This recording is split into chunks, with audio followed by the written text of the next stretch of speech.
Hi everyone, good morning. Can you hear me? Turn the camera.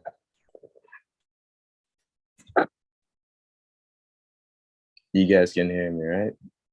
And you can oh, this is gonna all right. Let me do this instead. I'm join here.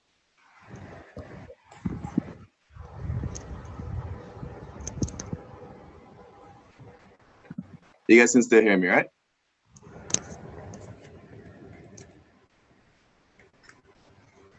Yeah. All right, cool. Hi everyone, good morning. Thanks for waking up out of your beds to come and hear me talk about a kind of interesting subject. You know, thanks to you guys for coming out to the New Jamaica Foundation marathon today. I know it's going to be a long one, but I hope we get through a lot of content. If you guys have any questions, you can always ask there out, but during I ask that you guys kind of like try to participate because, I mean, based on the format that I've prepared, it's best if you guys participate because, oh yeah, anytime, man. Based on the format that I've prepared, it's best if you guys kind of try to answer as well. So I'd advise that you have either a piece of paper or a book or something to just write stuff down because I mean that's the best thing to do. I mean you have to try for yourself or you know. I don't know if John has anything to say, but that's all I have to say. I'll give a little introduction on who I am when I actually start the presentation, but that's just a bit of background information, you know?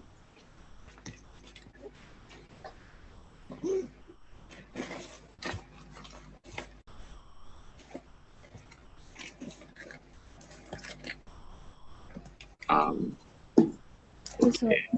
It's like anytime. Good morning. So Anytime. We're here. Anytime. You sure? You sure? And like anytime. all right, so we can get started actually. Wait, all right, before we get started, let me just ask you guys, how are you guys feeling for the exam actually? Because I know I would have probably been crazy nervous.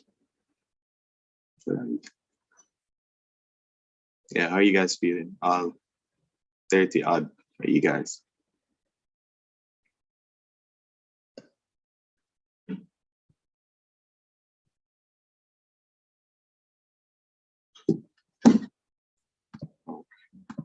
Chat.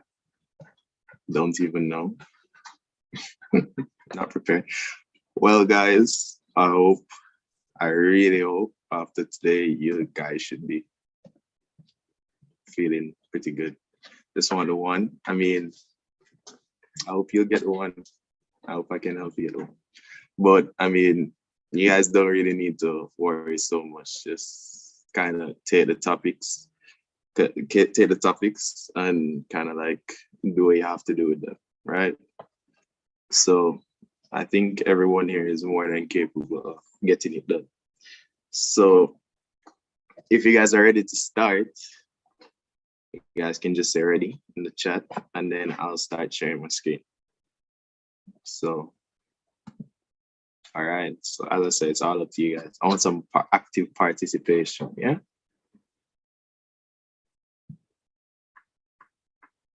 Because other than it doesn't really work, you know? Yeah, so like 3 more readies or something like that.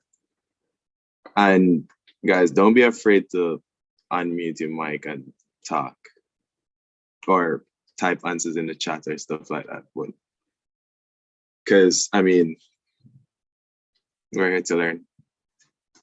So yeah. So yeah, let me start sharing my screen.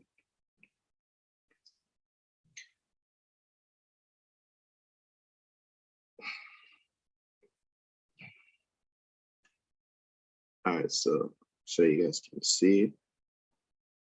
So this is what it is for today. So, all right. So for the introduction on who I am, so my name is Peter-John McDermott.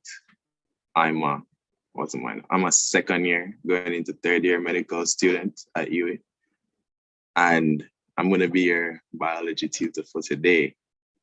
Right. So the format of as I said, as I was saying before, for anyone that just came in, the format that we're dealing with today is we're gonna be asking some questions and then we're gonna just be answering ourselves, right? So you guys are gonna give me the answers. So it can't just be me alone giving answers. I mean, what do I know? Literally, what do I know? You guys are the ones that are bright and have the exam coming up, right? So you guys are the ones that need to be telling me the answers. So yeah. All right, so we can get started. So because I'm sure everyone is ready, so we can get started, right? All right, so just the simple topics to be covered.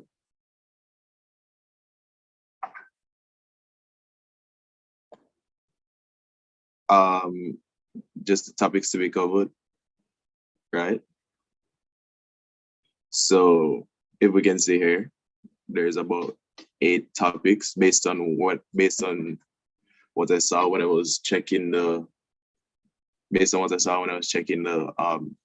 CXE website. There's about 8 topics that we have to cover, right?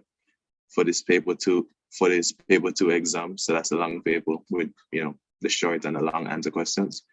So I mean, based on these topics, so we have growth in plants versus growth in animals, germination, nutrition, heterotrophic, autotrophic, photosynthesis, plant cells versus animal cells, and those things that come under that, effects of climate change, blood components, sickle cell anemia, genetic diagrams, menstrual cycle, birth control, STIs. So, I mean, these are the topics that you guys have been learning in school, right? Can unmute your mic and talk. Yes, sir. All right, cool. So these are topics that you guys have been doing in school. So, and these are the specific topics that are coming in the exam, because I realize that it's a reduced topic content, right? Right? Yes, sir.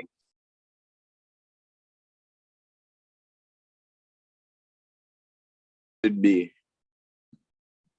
Yeah, you guys should be well on your way. You guys should be well on your way to getting it done, right? Because I mean, if you have less topics. But I understand that it should be, oh, I'm freezing. Am I still freezing? No, sir. Oh, all right, great. So as I was saying, I understand that with the pandemic and such like that, the teaching might not have been as you were used to. So I understand that definitely. But I mean, with the less topics, maybe you guys should be able to kind of like work something out and get the one. But I mean, I'm here to help. So is there any topic that's not on this list that you guys know that you should be getting?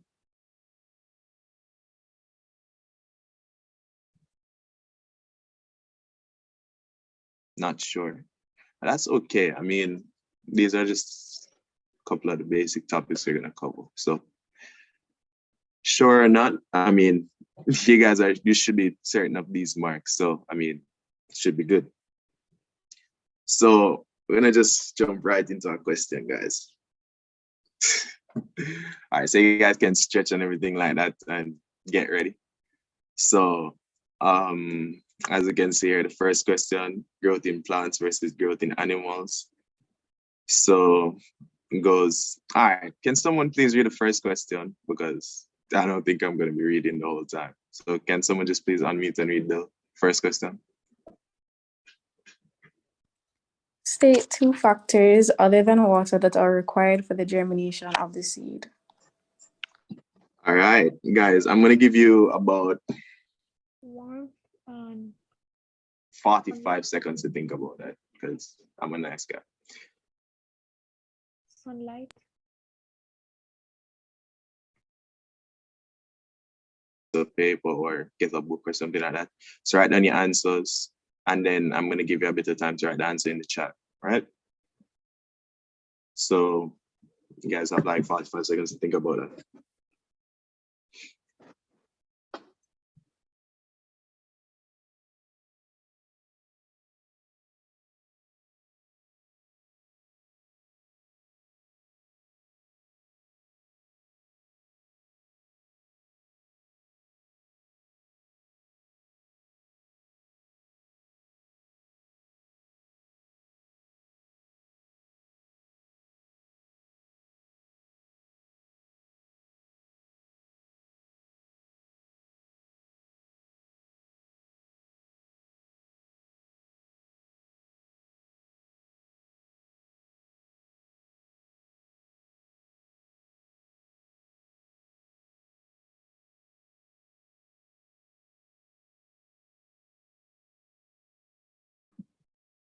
Yeah, hello guys. My Wi-Fi is acting up today, so sorry about that. I'm not sure what's going on, but yeah, honestly, you gotta put the answers in the chat already. You guys are really good. So yeah, so let me just check out some of the answers I'm seeing so far. So oxygen and suitable temperature. Yeah, perfect. Let me turn off. Yeah, guys, perfect. So yeah, there's not much more to really say about that. Germination of the seed. I'm gonna give a little brief explanation of germination after this, but I mean, I'm sure you guys, for the most part, know what it entails based on the fact that you were able to give me the correct answer, right? So let me just write something quickly. So germination, water, oxygen, temperature. I'm kind of happy that no one said carbon dioxide, by the way, because I mean, it's kind of, I mean, I would have understood if you had said carbon dioxide because that's a different process, but I mean, it's pretty good that you guys know your stuff. So water, oxygen, and temperature. So notice I said other than water. I'm happy that no one gave me water again. So let's move on to number 2. So someone else, please read.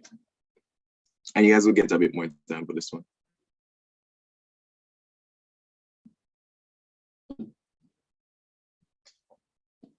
Is everyone shy? Describe an investigation to test the hypothesis water is needed for the germination of seeds. All right, guys. So I'm gonna ask you to, take. Well, I'm gonna give you a minute and a half on that one because that's kind of a more serious question. So yeah, you guys can take your time. So this is kind of like a planning and designing experiment. So yeah, take your time, try to figure it out. Yeah.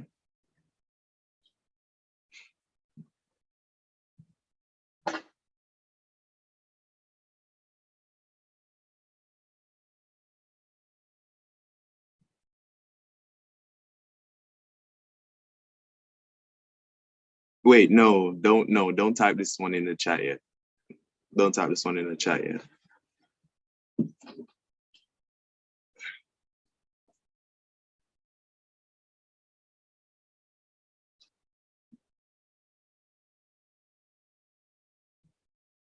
And by describe an experiment, by describe the investigation, I just mean give me the procedure.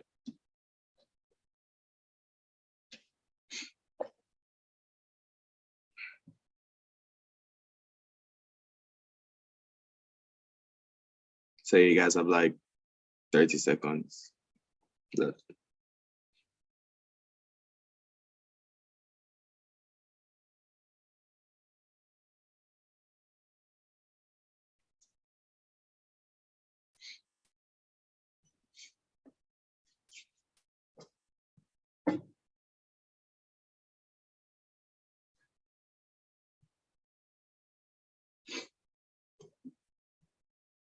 All right. So that's your time, guys. So is anybody able to come up with a procedure that could work? Um, you hear me? Yeah, Mary. So like you can have like 3 cups. You can maybe have like 1.5 ml of water. You can have your 3 seeds. We are going to test any other factors or just water, like light or I mean, if you're gonna test, all right. So if you're gonna test something, the only way you test something is you have one control, right? yeah, So you have one thing without, you have one thing with, right? alright, So you have something controlled and you have something variable. yeah, So the only way to test would be if you have everything else yeah. provided and one without water and one with. So you wouldn't necessarily need 6 seeds. No, You just never need, 6, just 3. Or could I oh have 2? yeah, again, you wouldn't need more than two because you just need one that's exposed to water and one that isn't. Yeah. So based on that extra information, can you guys kind of like, can you give me some extra information on the procedure? So what I'm asking is essentially, what are the things that are needed to germinate a seed, and how would I'm essentially asking what are the things needed to germinate a seed, and how do I test for these things? So you'd have your soil, you'd put like same amount of soil in each cup. You put one seed in one cup, put the other seed in the other one. You go put it in a light, put both of them in a light so them have that set. And then you go like say about 5 days or 3 days, you go water one and don't water the other one. And then like the one will never get no water. You'll see if the one will get water versus the one. You'll see which one will grow. You see if your water necessary. All right, that's perfect. But, and there's always a but. Um, if we use soil, dirt, Yeah. if we put the seed in dirt, Oh yeah. can you tell me what Kind a of problem would be with that? Kind of If we put a seed in dirt and we're trying to look at it, what would be the problem? for real. Can't go see it like if it a grow or not. Yeah, we can't see through the dirt. That's the one thing. Yeah. We can use a clear cup, perfect. Clear cup and a napkin. So I'm not sure if you guys would have done these experiments in school. No. Yes. Yeah, but you're supposed to do, oh yeah, you're supposed to do stuff like this. So I mean, you have your napkin, you have your clear cup, right? So what would we do? What could we do with the napkin? We could soak the napkin, right? Yeah, you can't use dirt. So we soak the napkin. So that what are we providing when we soak the napkin? Water. Yeah, we're providing water. Exposure to regular air, that's just oxygen. And temperature. How would we necessarily test temperature?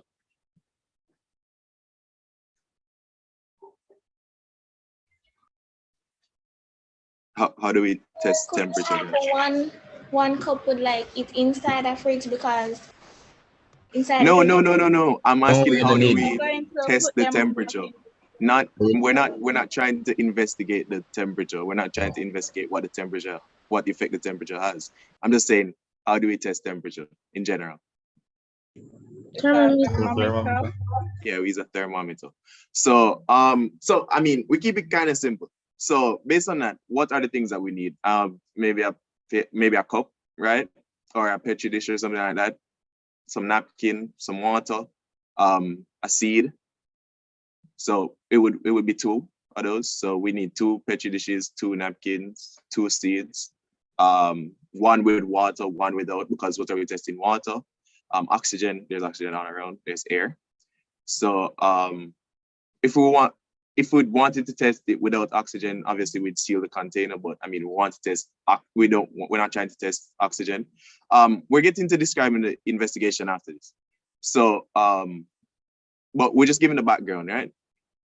So, but it's pretty much what you guys told me, right? So temperature, we just set up a thermometer as well. So describe the investigation. So if we're going to describe the investigation, all we have to do is kind of like put all of that in a logical order. So first thing that we do, you know, well, I don't know. I'm just gonna write the word method because that's how I used to do my stuff, right? Method, and then put it in order. So one, what do we need to do? The first thing we need to do is place the two petri dishes in what, sunlight? Get the two petri dishes, and actually we'd set up the apparatus as, I don't know, let me just draw something, all right? So draw this napkin right here, seed right here, draw this napkin right here, draw the seed right here. This will be what? The petri dish. This will be a napkin. Well, I mean, they're all the same. This will be what you seed. And this is one with water. And let's say that this is the one without water. And because I don't want to literally write out all of that and write out how to set up all of that, I'm just gonna say set up apparatus as shown, right? So set up the apparatus as shown. I don't really want to write out all of that. We'd also need a thermometer, guys. So I don't know. Draw your nice little thermometer. Draw your thermometer. What else do we need? So the apparatus as shown. Want to place both petri dishes in direct sunlight.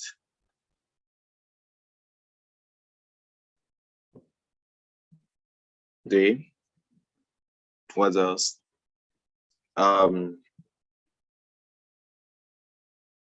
Allow the dishes to sit for maybe 5 to 7 days. 4, it's the last thing that we do. I guess we could observe, and I don't know. Was it? The apparatus is drawn. So you can see the apparatus to the right. Yes, you should state the apparatus, but I'm not gonna state the whole thing. I mean, you guys know the things that you're supposed to do. Observe and record findings. So in this experiment, which one is the control exactly? The one with the water? With water? Yeah, because you wouldn't be testing anything in that. Yeah, I was just like asking. Yeah, but I think you're right. So control. So in this experiment, what is the variable? I guess. What is changed between both experiments? This is one, this petri dish one, this petri dish two. What's changed between both of them? The presence of water. Presence of water. So what are we testing for? Again? If water for If water is germination. needed for germination. Yeah, I'm just kind of going through the whole stuff with the experience, with the experiment. So I mean, yeah, but you guys know your stuff. So that's pretty much all that we'd have to do. I mean, it's a different investigation to test. I think for like underwater plants and stuff like that. But I have a different procedure in the actual explanation. So when we reach there, we can just view that. All right, so good job, guys. Actually, really good job. So yeah. Next question. All right. So I'll give you guys 30 seconds for this. So starting now, you guys have 30 seconds.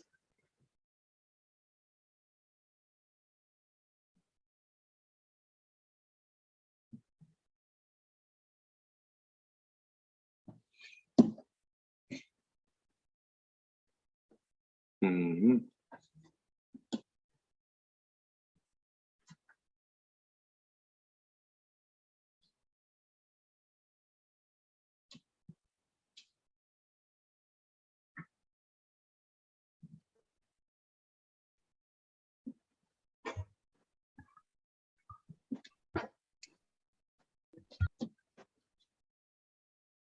All right, guys, that's 30 seconds. So, anybody have a? The primary leaves would have been closer, like up in the air above the seed leaves. So they would be taking more of the sunlight and the water, and they would have more chlorophyll than the other one. Than the seed leaves, which would be below, because so that's how they would be bigger, because they're taking most of the nutrients because they're closer up.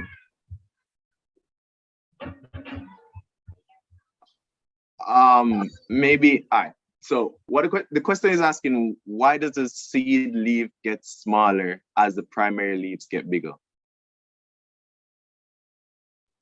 I don't could know. I be was thinking maybe I because misinterpreted it. Someone else is talking? yes, sir. All right. What are you saying? It could be because they're no longer needed because the primary leaf is now able to photosynthesize for itself.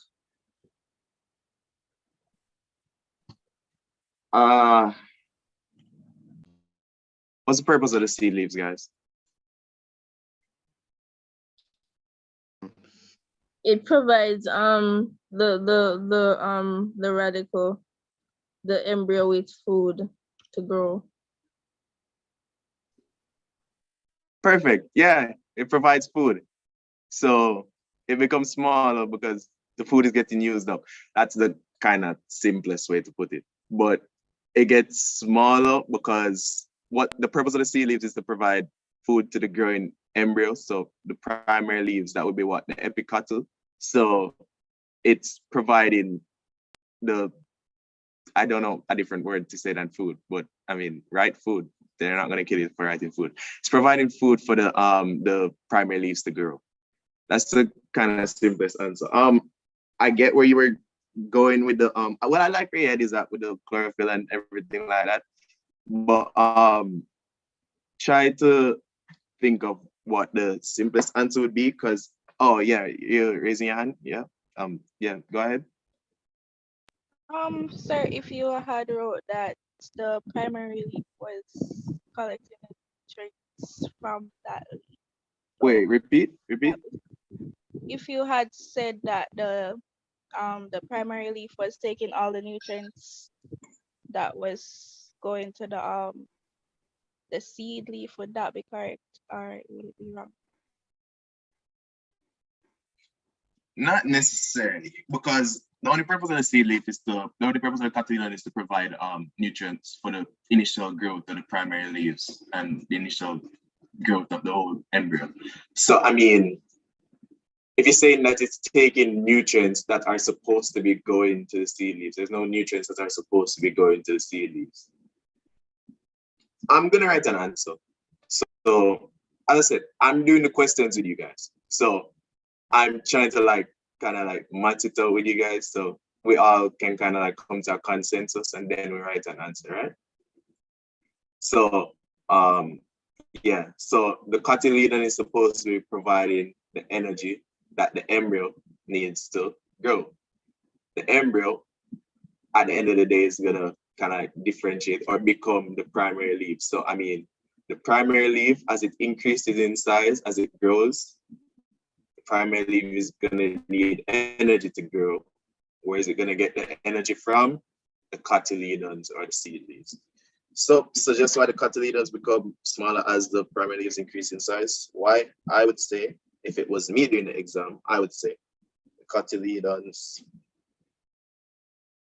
serve as a food source slash, let's make it better, source of energy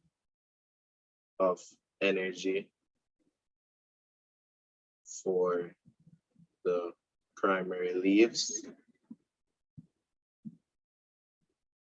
which as they increase in size / grow. That's what growing is. Require this energy.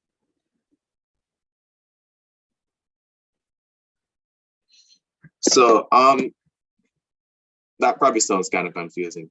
So all it's basically saying is that the primary leaves growth requires energy from the cotyledons. That's pretty much all I'm saying.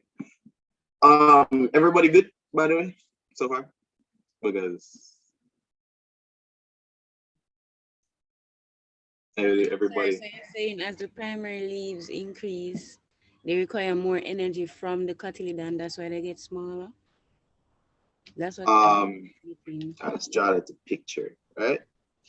So based on what you guys are saying before, so this would be what? Primary leaves. This would be what? 2 cotyledons going down, and then what? You have the little radicals or whatever. So as these primary leaves are getting bigger, they don't actually start. Well, I'm gonna be explaining it more and more with the coming stuff, but I just kind of want to make sure you guys get a general idea now. So as these are kind of growing, because of course living things grow, so you know we're increasing in size. We're kind of developing our photosynthetic capacity because we can't really photosynthesize right now. So how are we going to get energy? So we can't really photosynthesize right now. How are we going to get energy? We're going to get energy from these cotyledons. So let me give you an example of something. Well, let me give you an example. So if we're looking at a P right here, right? So this would be what? A cotyledon. And then coming from this, you get your shoot and your radicle. And from this, you get your primary leaves. So what all I'm saying is that as this process is occurring, this is growing and these leaves are getting bigger and becoming more able to photosynthesize. This structure right here, let's come back to this diagram here. This structure right here has to get smaller because what is inside here is serving as a food source. And if you have a cake and you eat the cake is going to get smaller. So as the energy in it is being used to support the process of growth, they have to get smaller. That's all I'm saying. You understand? Oh, and whoever else was raising their hand, sorry for not addressing you immediately. I apologize. So you guys understand or what? Don't just say, okay. I wonder if you guys understand. Because if you don't understand, you can just tell me and we'll go back over the whole thing again.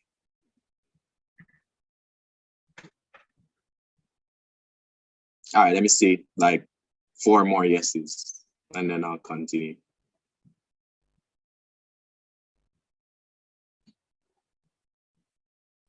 Because I can't continue, you guys don't understand.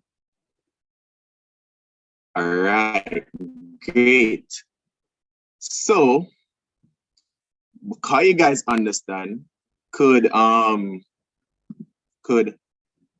Travis, could you open your mic and just explain that same concept to me, please? Because, yeah. It's that kind of day. Can you guys explain, Travis, could you open your mic and explain the concept to me? Could literally just tell me about the exact same thing that I have written down, but, you know, just put it in your own words. But as I said, guys, class has to be interactive, yeah? Sir, can I try to see if I understand? Of course. Sir, Thank you for volunteering. All right. Sir, the cotyledons serve as an energy source or food source, right, sir? So Yeah. as primary leaves increase, they require more energy and take more energy from the cotyledons. So as they get bigger, the cotyledons get smaller. That's what you said, sir? Yeah, pretty much. But to just flesh out what you said, so to allow the primary leaves to grow, the cotyledon has to serve as the energy source or the food source for that growth. So as the primary leaves increase, get bigger, grow, the cotyledons have to be smaller because they're serving as a food source. Cool? Everybody cool? Yes. Cool. Perfect. All right, so we can move on to the next question. You guys have it, man. You guys have it, man. Next question, complete the following definition for growth. So maybe I shouldn't have tried to define it by writing the correct words from the list in brackets, because maybe I gave away the answer. Well, I did. I don't think I gave it away. 15 seconds.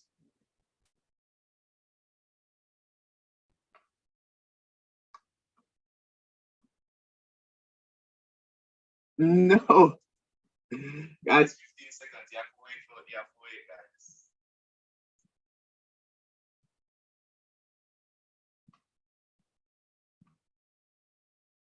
to wait.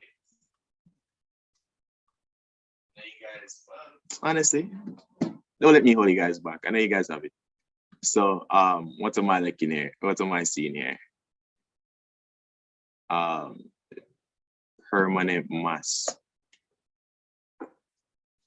Growth may be defined as a permanent increase in the mass and volume of an organism when food is absorbed and converted to living matter. That sound right to everybody? You can just drop a yes or no in the chat.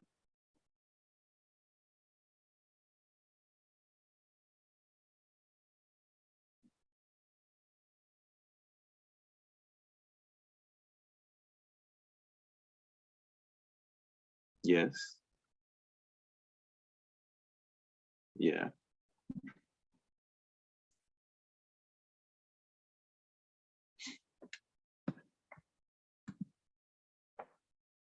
Growth can be temporary. Okay. I'm hearing you.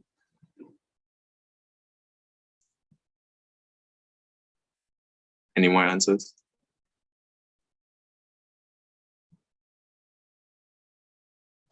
Guys, give me more answers, please. I'm begging.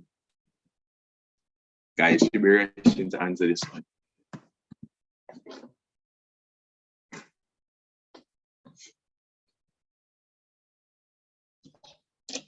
Permanent and mass. Cool. Cool.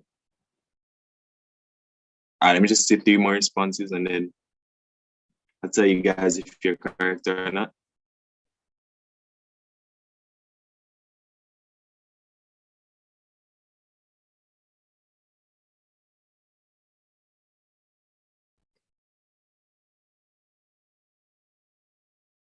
All right, one more response.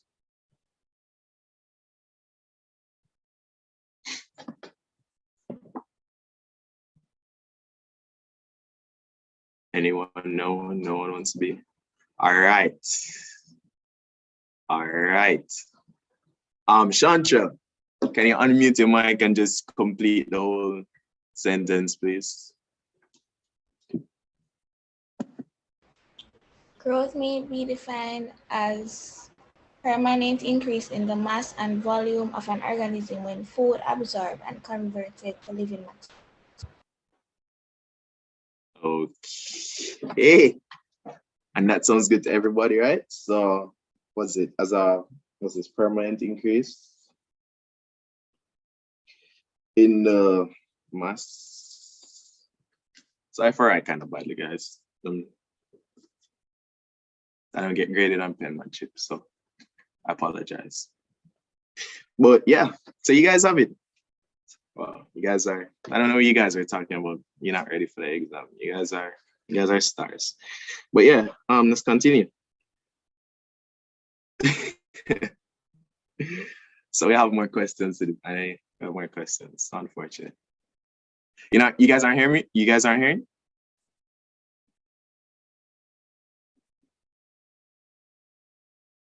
Yeah. You guys didn't hear me congratulate you?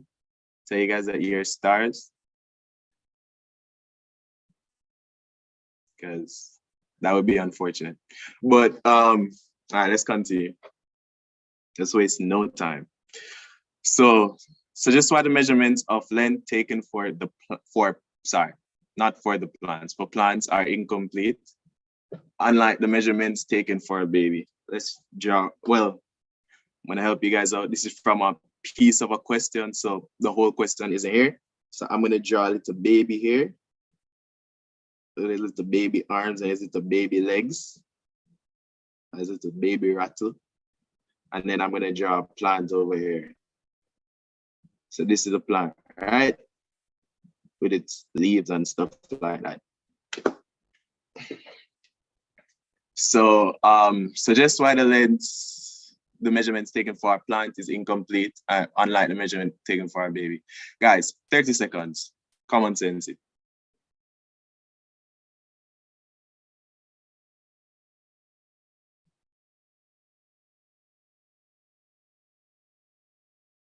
Guys, common sense it. Yeah, but no, give it some time. Don't just give the answers yet.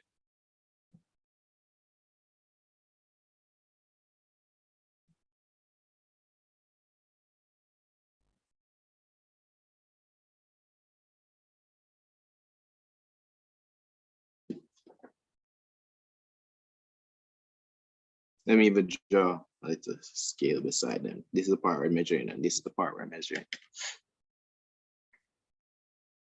Baby's gonna stop after puberty. Okay, all right, you're thinking. You're thinking. Anyone else?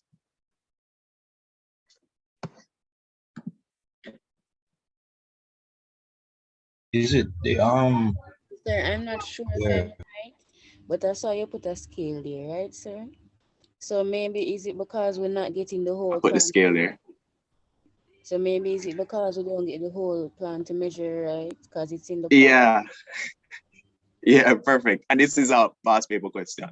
So you guys are thinking, so I noticed some of you guys are thinking like puberty, like it's based on puberty, and like, because I mean the baby's always continuously growing and stuff like that. But nah, you can pick up the whole baby and you can measure him from head to foot. You can't really do that for the plant, because the plant is the root is under the soil, right? So guys, the exam is, I don't say it's easy, but the exam is very not challenging unless you kind of like overthink it sometimes. So I like where you guys' head is at. I like that you guys are thinking, but sometimes you have to kind of like take the question at face value. So unlike the measurements taken, so again, so that's why the measurements of the length taken for the plants are incomplete, unlike the measurements taken for a baby. All I would say is you are unable to measure the roots. Obviously, you need to write more than that.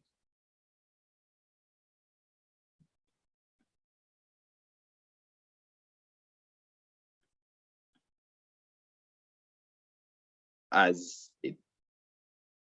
shown in the apparatus.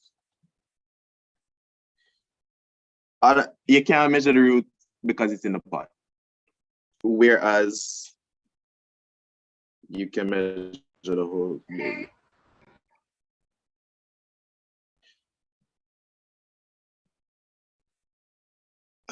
All right, guys.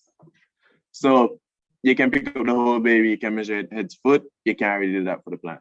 So I'm just throwing stuff like that in there because it doesn't always have to be hard, right? The question doesn't always have to be hard. And sometimes it can kind of like trick you where you think, oh, it has to be some kind of crazy answer, and it's just not.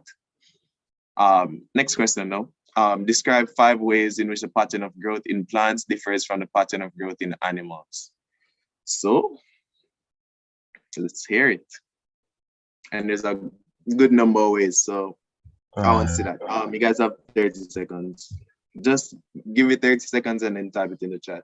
Make sure you guys have your answers down pat, so you can write them down and then you can type them up, and then after the 30 seconds, then you can press enter, right?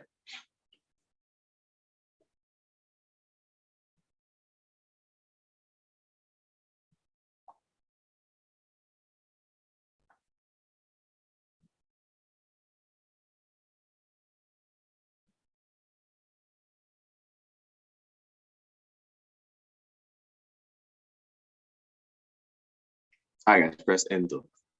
I want to see the answers coming in, flooding in. Response stimuli, growth whole body versus partial. Let me just continue reading. I need my 5.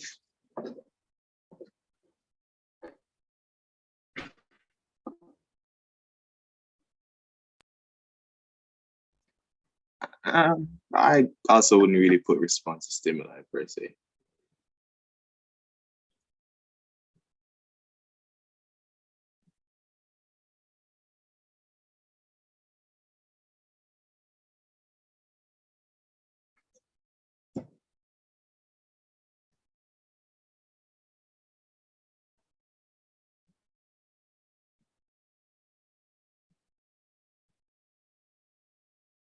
Sir. Yeah. Question 5, so is you would if you were answering the question, that's how you would draw it on the paper. If I was answering the question, that's how I would draw it. If you would draw that. I wouldn't know. I wouldn't draw it. That's kind of like what was there. That's kind of it's because I'm just taking a part of the question. I didn't use the whole question, so I'm just giving you guys extra stuff to work with. Because I'm not being, wicked and just expecting you guys to just do it.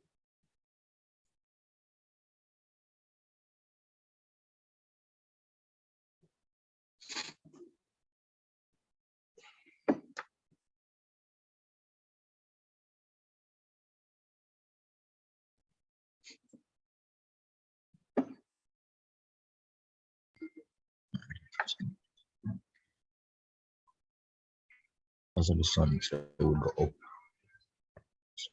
I must stop here on the market of the age of advance. Okay, maybe.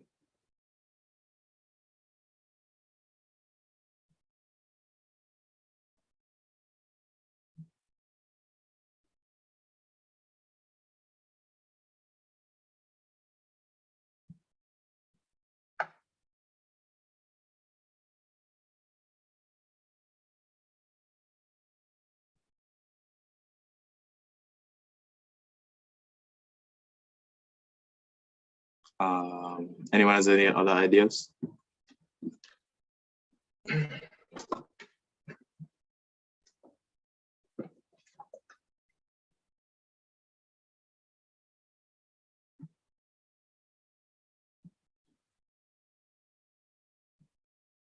Any other ideas, guys? No wrong answers. Unless it's the wrong answer. But then that's fine. We're here to learn.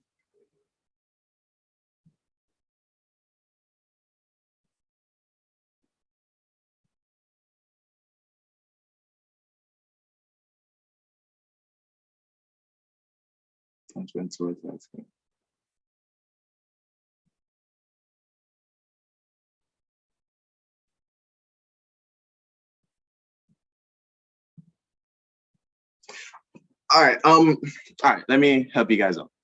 So 5 things, right?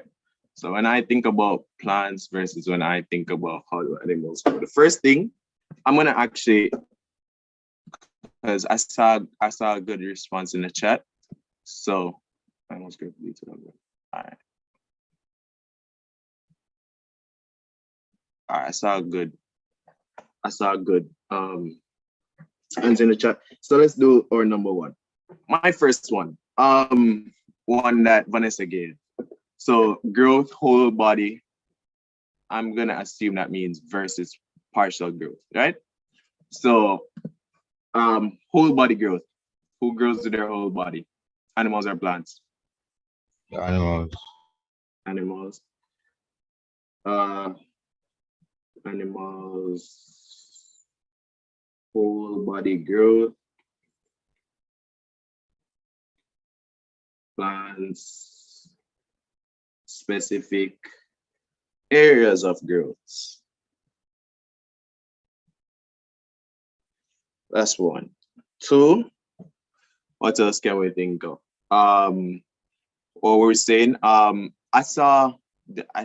think I saw something like this. Let me read again.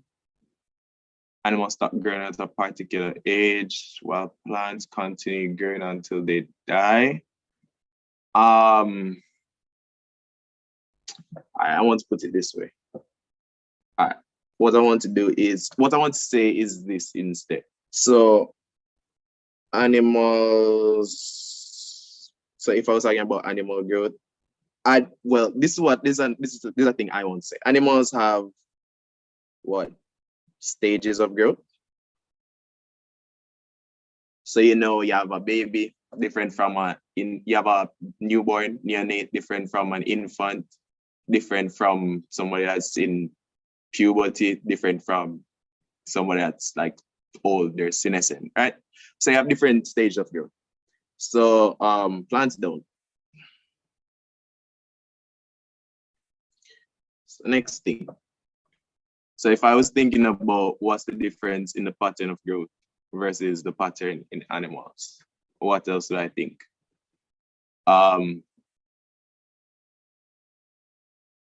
What's another thing? You move on to 3. So for 2, you're saying that and you can know like if an animal is an adult based on its growth, but your plants you wouldn't know because it can still be an adult, but that's what you're saying?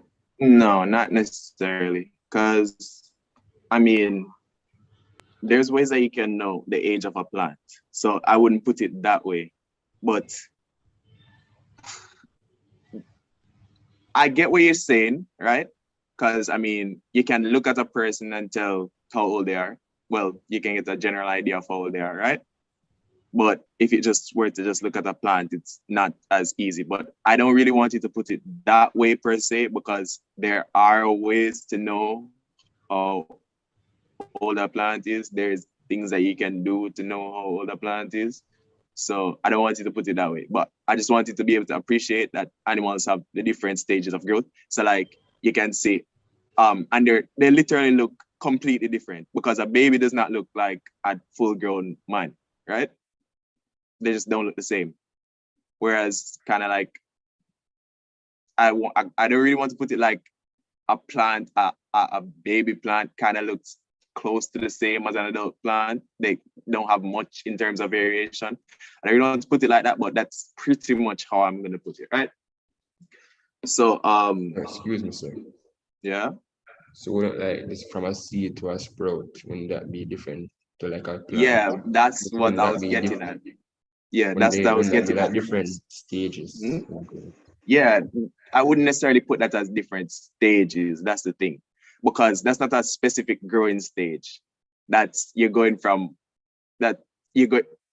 It's more of a embryo to a full-grown plant. I wouldn't put that as a stage per se, because I mean humans also have that same embryo to actual newborn stage, but I wouldn't put that as a stage of growth. Stages of growth are kind of like landmarks. So as I was saying, newborn, infant, toddler, puberty, old person or adult, sorry, and then you're old. So I can specifically specifically demarcate those various stages, right? So I know that from you have a person, they have to go through those stages. I can look at a person and say, oh, you're probably in that stage. Oh, you're probably in that stage. Oh, you're probably in that stage. Look at a baby. Oh, say you're a baby. Look at an adult. Say, oh, you're an adult. Look at a teenager. Say, oh, you're a teenager. It's like that. You understand? Well, I mean, I have more explanations for it still, but this is just kind of like as I said, this is kind of like a literal. Next thing. What else do we have to do? Typically, plants grow multiplicative. Animals typically increase in size. I'm kind of getting these from the top of my head, guys. So if they sound kind of weird. So plants growth is multiplicative. What do I mean? Leaves. Leaves don't really get bigger. You just get more leaves. Animals increase in size. That's kind of evident. As you grow, organs grow. So as you get bigger, the liver of a child is not the same as the liver of an adult. You increase in mass. So that's kind of what I mean by that. What else can we say for the growth in plants versus the growth in animals? I have other ways listed still, but I saw something with response to stimuli. I like that response. So I'm gonna put it, but I'm gonna put it in a different way. Wait, let me read this response. Animals grow due to the absorption of natural factors, whilst animals, fix up that answer and resend it. Plants make food for themselves for growth while animals do not. Perfect, but it's not, that's true, but it's not a description of the growth. It's on the patterns of growth. So it's when you look at a plant and you see it growing, what do you see? When you look at an animal and you see it growing, what do you see? Plants bend towards light to capture the maximum amount, while animals don't do that. Plants grow with light as a stimulus. Animals do not. I feel like I saw someone say that, but yeah, that's also true. Anything else? Yeah, animals do stop growing at a particular age. Animal growth is not continuous. Yeah, that's 5. As I said, there's more, but we'll get into that after this, right? Let's not put that, because plants grow by cell division as well. Everything with cells grows by cell division. Describe an experiment to demonstrate wait, no, let's just make sure you're good with that. So yeah, growth occurs because of either increase in cell size or you just get more cells. So that's what growth is. So animals and plants both grow essentially in the same way. So describe an experiment to demonstrate the response of plants exposed to light on one side only. Yeah. For this one, I'm just gonna draw the experiment. Sure, is this the one where you have like a cardboard box, so you cut it out on one side and place the cutout side towards the sun and put the plant in it, sir, and see if you respond to the stimuli and grow that? What I want is just to show, I just want you guys to tell me what's the response when you have a plant and you just have a plant, not in any soil or anything, you just have a plant, maybe like on a desk or something, or a freestanding plant on its side, and you expose the light to one side. What's just gonna happen? It would bend towards the light. Which part will bend towards the light? The one that's exposed. The stem. And upper part. okay, and what else will happen? You have a half of the answer. Let me draw my plant. So if I have my light source here, let's say I have my lamp up here, and I'm exposing it to light on this side, what's gonna happen? What are the two parts? What's up this side and what's up this side? Stem and the root. The stem, sure, call it that. Perfect, call it shoot. And this is the root. This is a shoot and this is the root. So yeah, so what's gonna happen? The root is going to go towards the soil and the shoot is going towards the line. There's no soil. There's no soil. It would be that the shoot would bend towards the light. Maybe the root would dry up. Dry up. Sir. Oh, why did I do that? Ignore this one, and I'm just gonna draw. So you guys are saying that the shoot will bend towards the light. Perfect. What will happen to the root?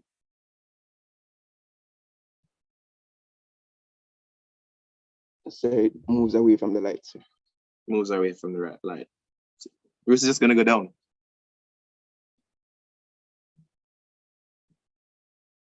Perfect. Again, explanation after. But yeah, that's pretty much what's gonna happen.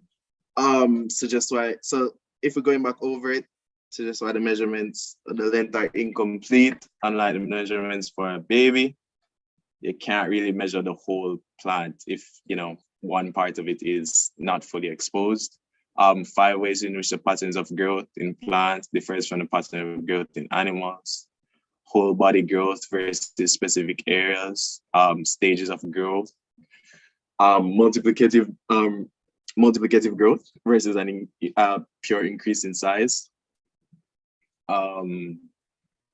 stimuli, response to stimuli is different. So there's different stimuli that they grow in response to, and the continuity of growth, right?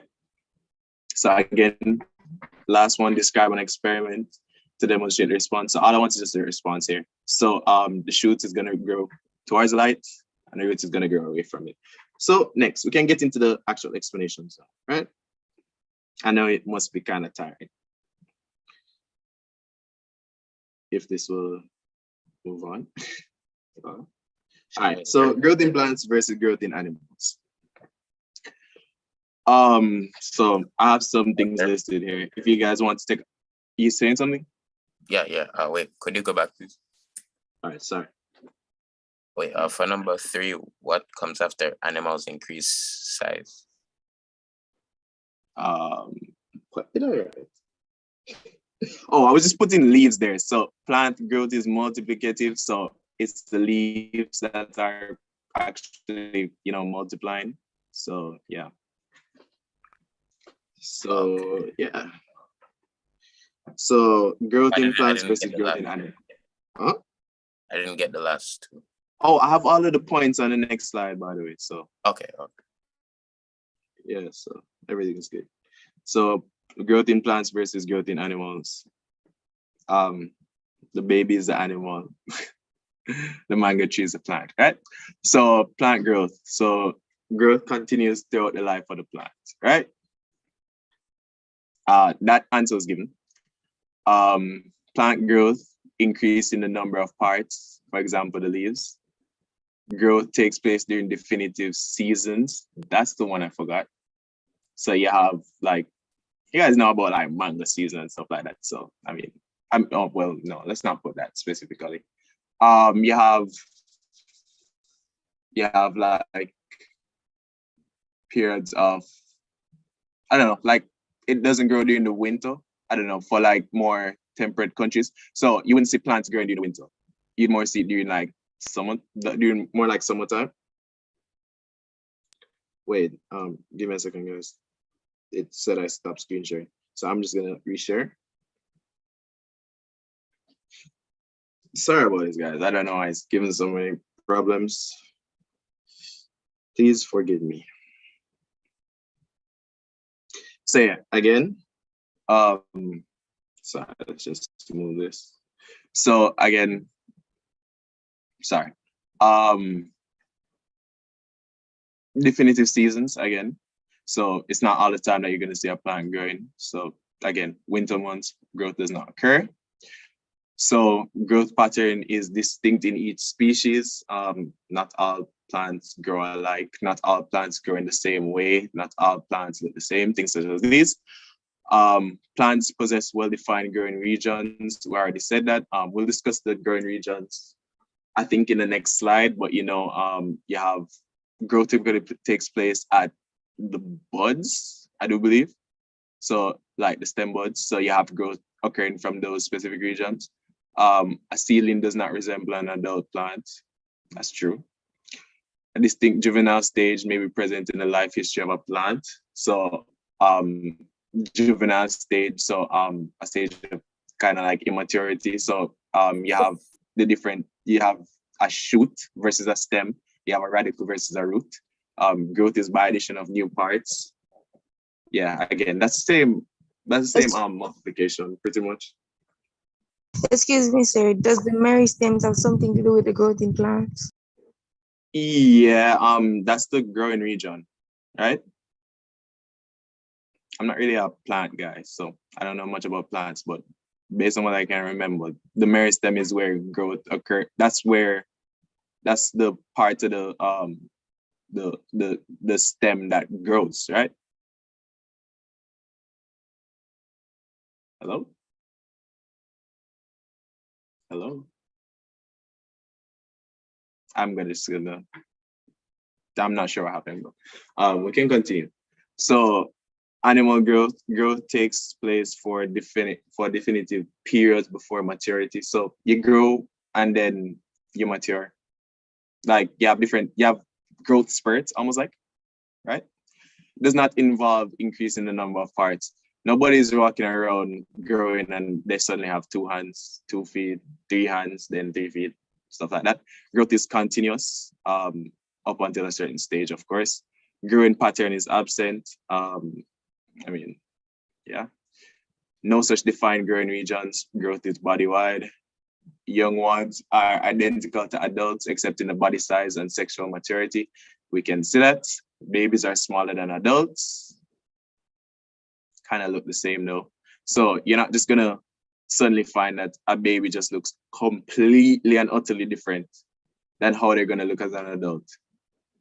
So they're gonna look, I wouldn't necessarily have put identical, but it's similar. Nothing is really identical. So it's similar, well as similar as it can be. So young one is similar in like structure to an adult, except in the body size. Of course, babies are smaller, and sexual maturity. Babies are not sexually mature, adults are. Juvenile stage with different morphology does not occur in higher animals. You don't have any kind of intermediate stage. That's all that means. Growth is diffused by all around increases in different organs of the body. Yeah, your organs grow. As I was saying before, the liver of an infant is not the same as a liver of an adult. As you grow, your organs grow. That's a fact of life, right? So if you guys can write this stuff down, you can take a screenshot, anything, it's up to you guys. But this stuff is just off the internet. So as I said, use the internet, guys. It's your best friend. Anything that you don't know, just look it up. Yeah. So we can continue. So growth in plants. So all right. So when I'm in school, right, and I get a word. So I get a word, or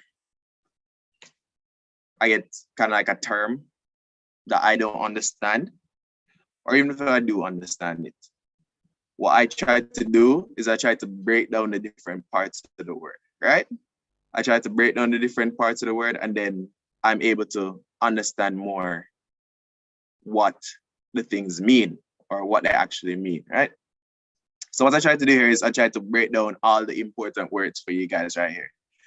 And this is to discuss growth in plants, right? So the things that I have here, again, mono. So mono means 1, di means 2, epi means above, hypo means below, cotyledon just means the embryo or the seed leaf, radicle means immature root, and shoot means immature stem. And if you notice, I put the R in the radicle in bold and the R in the root in bold, and the S in the shoot in bold and the S in the stem in bold. And why did I do that? Because root corresponds with radicle, shoot corresponds with stem. So I'm not saying that you need these stuff to kind of remember, but you have a lot to learn. So if you can find these little silly ways to kind of like help you out with learning them, go for it. I encourage it. So again, if we're breaking down the words, so let's look at some of the things that we see here, and let's go to the diagram that's on the left, right? So if we're looking here, what do we see? We see one, a monocotyledonous plant. We see not plant. Well, it would be a plant, but we see a monocotyledonous seed. This is the monocotyledonous. This is dicotyledonous. So based on the explanations I have over on the right. Can somebody tell me what monocotyledonous? Literally just tell me what the words mono and cotyledon mean and just put them together. Because that's how I do my thing. That's how I come up with my definitions.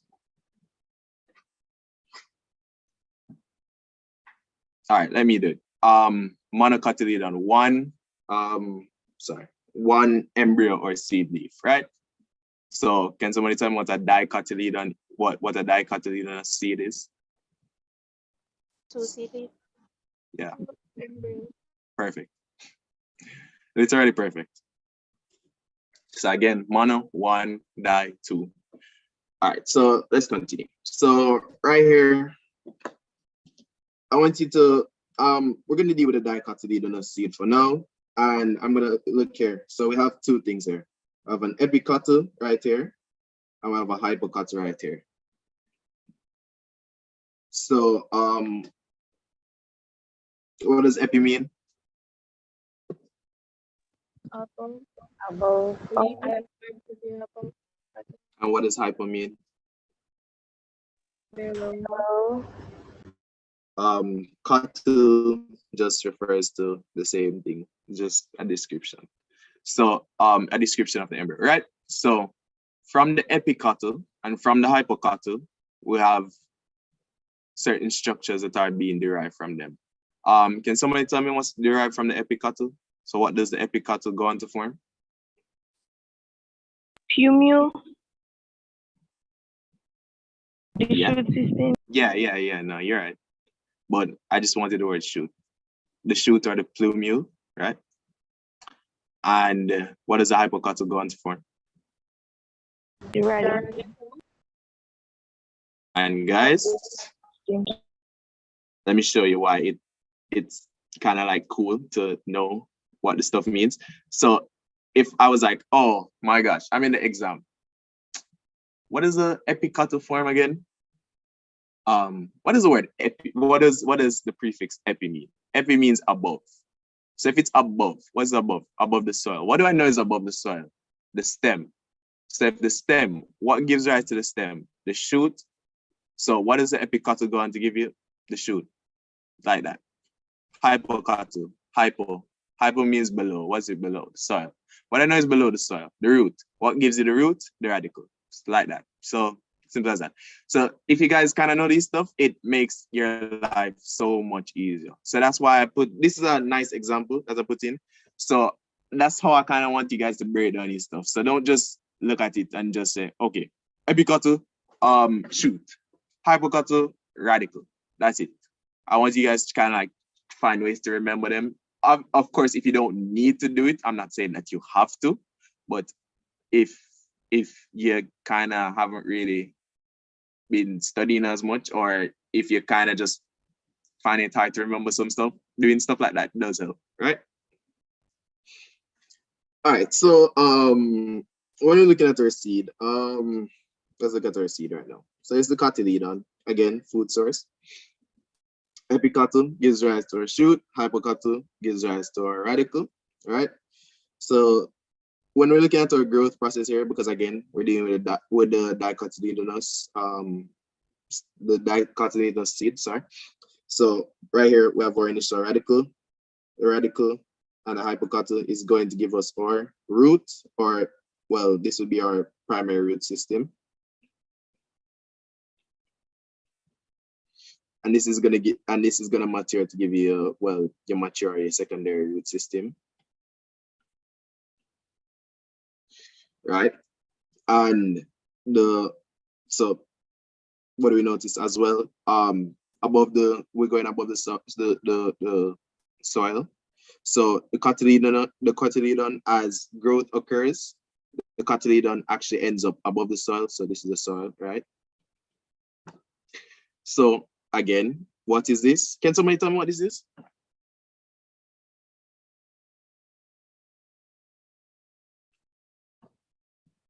The epicotyl. This. The Yeah, so I would call this the primary leaf. I would call that the primary leaf, right? Yeah, perfect. So yeah, so these are your first leaves. So as sorry about that. Sorry if you guys can hear that.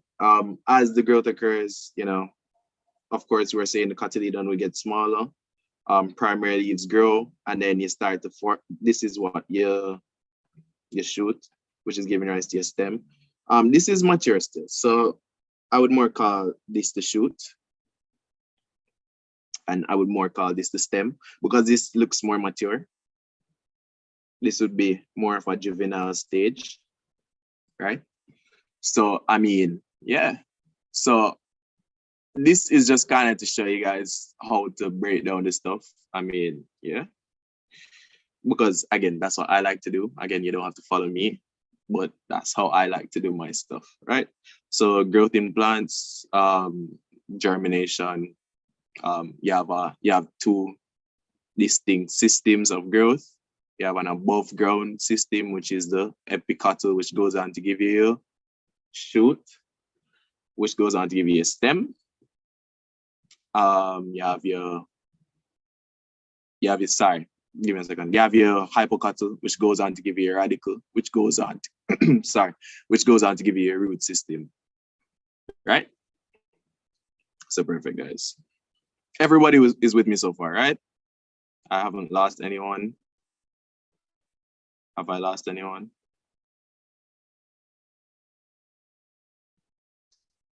No. Cool. You guys have it, man. I don't know why this is moving so slowly. Oh. All right. So the next thing I want to discuss was the difference in monocotyledonous versus dicotyledonous plants. I don't know if they would give this to you, but if they give it to you, most people don't know it. How do I know most people don't know it? Because I wouldn't have known it. So that's how I can tell you most people would probably not have studied this. Oh, sorry about that. All right, cool.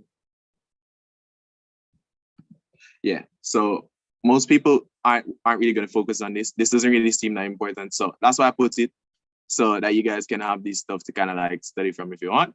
So again, this just kind of look, it's not something that you really need to burst your brain about, just kind of look, kind of like get an understanding of it. And this is something that you kind of need to be able to kind of like regurgitate. So just know it. So again, if we're just run through it, monocot versus dicot, one cotyledon versus two cotyledons. In the exam, they're probably going to say, give 3 differences between a monocot and a dicot, other than the fact that one has 1 cotyledon and the other has 2. So we just look at the rest. So a fibrous root system versus a taproot system. Petals, multiples of 3 versus multiples of 4 or 5 in a dicot. Narrow parallel veins in a monocot. Oval or palmate net-like veins in a dicot. Scattered vascular bundles in a monocot versus ringed vascular bundles in a dicot. Vascular pollen grains, 1 pore or furrow, 3 pores or furrows. I don't know about the pores or furrows thing, but kind of like make note of the rest. So again, stuff that you should just know. I'm not sure 100% if this will come or not, but I mean, it can't hurt to know it, right? So again, growth in animals. What do I have here? Somebody describe to me what I have here.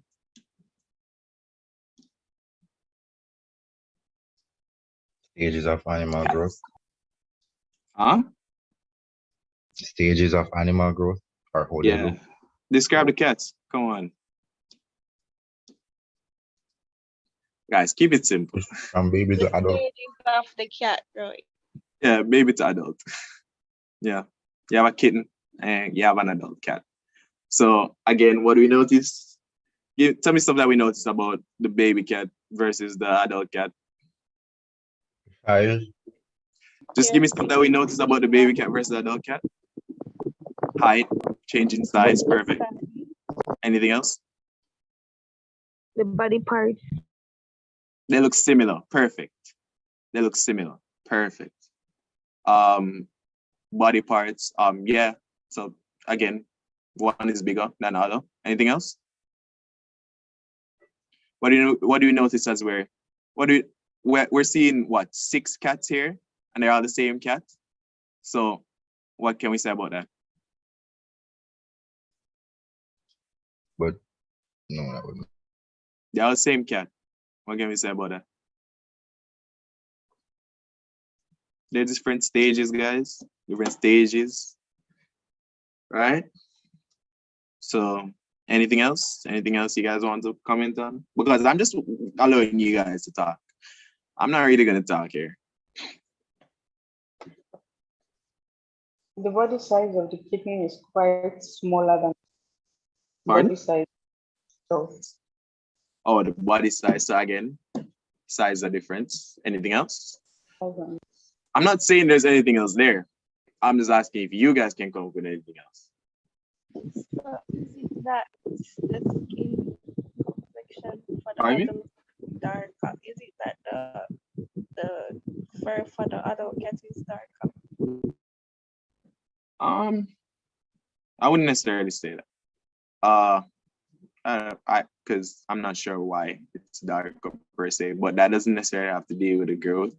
But I guess you could say that there's a slight difference between the kitten and the adult. But I wouldn't necessarily go with that. We just kind of want like more like, that's kind of like going a bit too deep. We just kind of want like superficial stuff. So one is bigger than the other.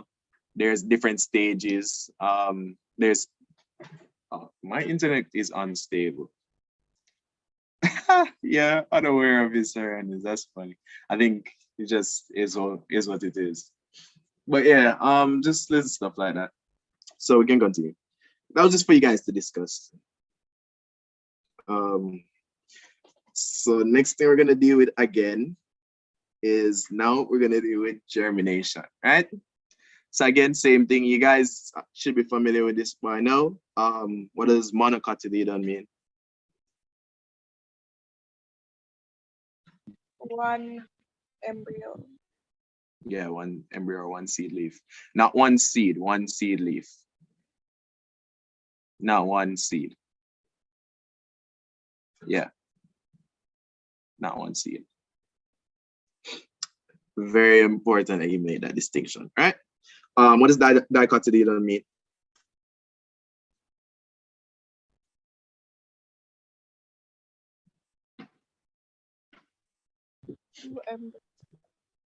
Two seed leaves. What does epicotyl mean? Above embryo. The part that you need to be Yeah. above the soil. Yeah, sure. It's yeah, the part of the embryo that's gonna grow above the soil. Hypocotyl. The one that's going to be below the soil. Yeah, sure.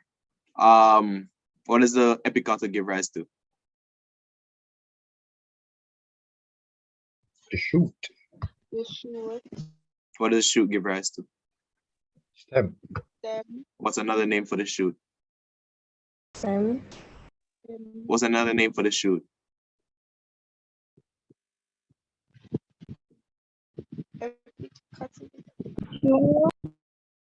What? Yeah, plumule. Remember what radicle is? Radical. Radical R. So radical is for root. What does the hypocotyl give rise to?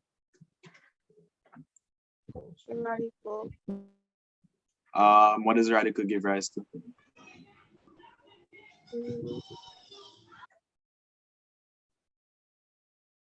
What does radical give rise to?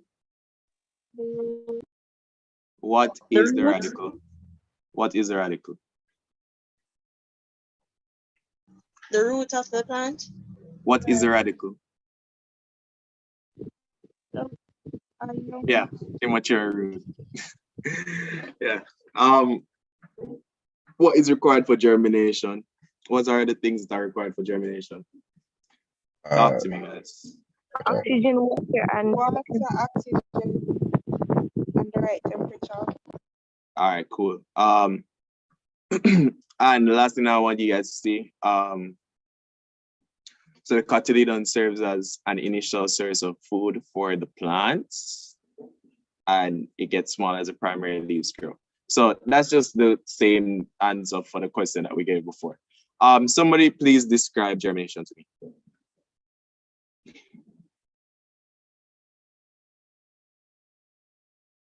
You can just look at in a dicotyledonous seed. You can just look at the picture and describe it to me.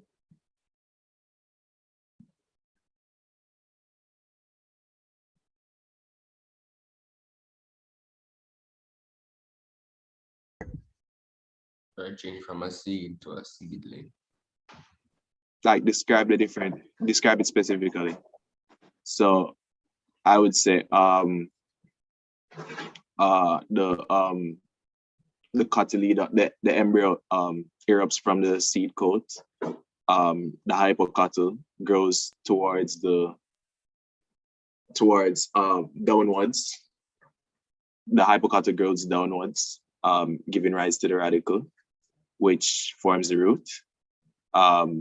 The continue, please. I'm not gonna finish. the cotyledon. No, or the first leaf emerges from the cotyledon.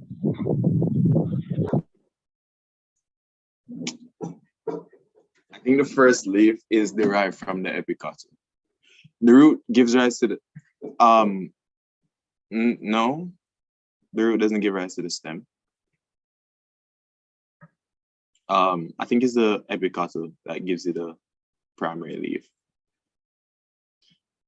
But so how I would continue. During ingrowth, the cotyledon emerges from the soil, and the epicotyl gives rise to the primary leaf, which gives rise the primary leaf and the shoot or the plumule, which as it grows takes energy from the cotyledon themselves, making them smaller, and you have leaves which bud from the shoots themselves, right? So yeah, just look at the diagram and talk about it. But when you're talking about it, you have to use the specifics, right? So use up the terminology, but just talk about what you see. So if you don't necessarily have to know the I should not say that. Know what it's good to read what you're talking about, but if you know the picture, if you remember the picture, then you can kind of be like, all right, so this happens and this happens and this happens. I know I have this picture in my mind, so I can just describe the picture, right? That's how I approach my schooling anyway. So I'm just kind of telling you guys how I approach my med school, right? So I kind of like look at the picture and I say, do I understand the picture? Yeah. Then maybe like I'll write something, read something else, describing it, and then I should be able to describe the picture based on what I kind of like was able to come up with, right? So just like stuff like that, right? So again, we have emergence from the seed coat, hypocotyl giving you your radicle. Growth occurs, cotyledon ends up above ground. You have from your epicotyl, you have a primary leaf merging. The epicotyl also gives rise to a shoot or a plumule from which buds off leaves. That's it really. That's how I would describe the process of germination. Of course, I'd say in the presence of water, oxygen, and adequate temperature. But once you combine all of these things together, then yeah, doing the right thing. Right? Everybody with me? Anybody lost? Tell me. Anybody lost?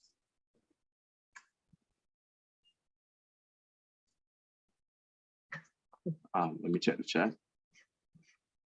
Anybody lost? Everybody with me? No, you don't follow what I'm saying. All right, you good? Everyone good? All right, cool, great. All right, let's move on. What influences the growth of the shoot and the root? This is just for you to stimuli. Tell me. So you guys can literally tell me right now. Pardon? Response to stimuli. So the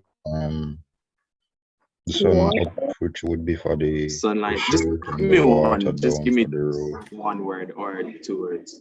Auxins. Stimuli or stimuli? Is it me? Is it because I'm seeing that my internet is unstable? So is it me? Can you guys hear each other? Yes, sir. Stimuli or stimulus? I just saw distribute. All right, let's not even read that. Yeah, stimuli. So what's stimuli? What influences the growth of the shoot and the root? Water Or or necessarily. Oxins. You guys coming with your fancy words. Oxins. Okay. Sure. What else?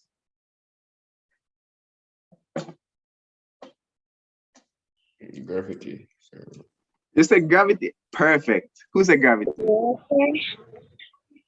and light. Good job. Light positive photo. You guys come with your bigger. You guys are trying to you guys can teach the class. You guys can teach a class talking about positive phototropism and negative phototropism, hydrotropism. You guys can teach the what would you call that as a response to gravity?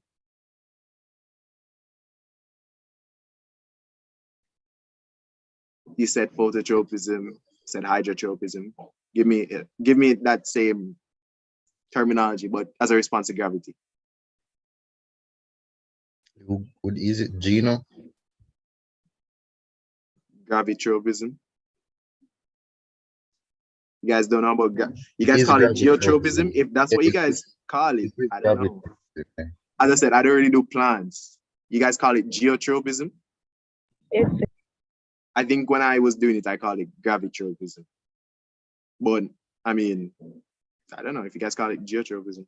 But I put gravitropism. I mean, the word is gravity. It's gravity. So why not put gravity? You know? I try to keep things as simple as possible.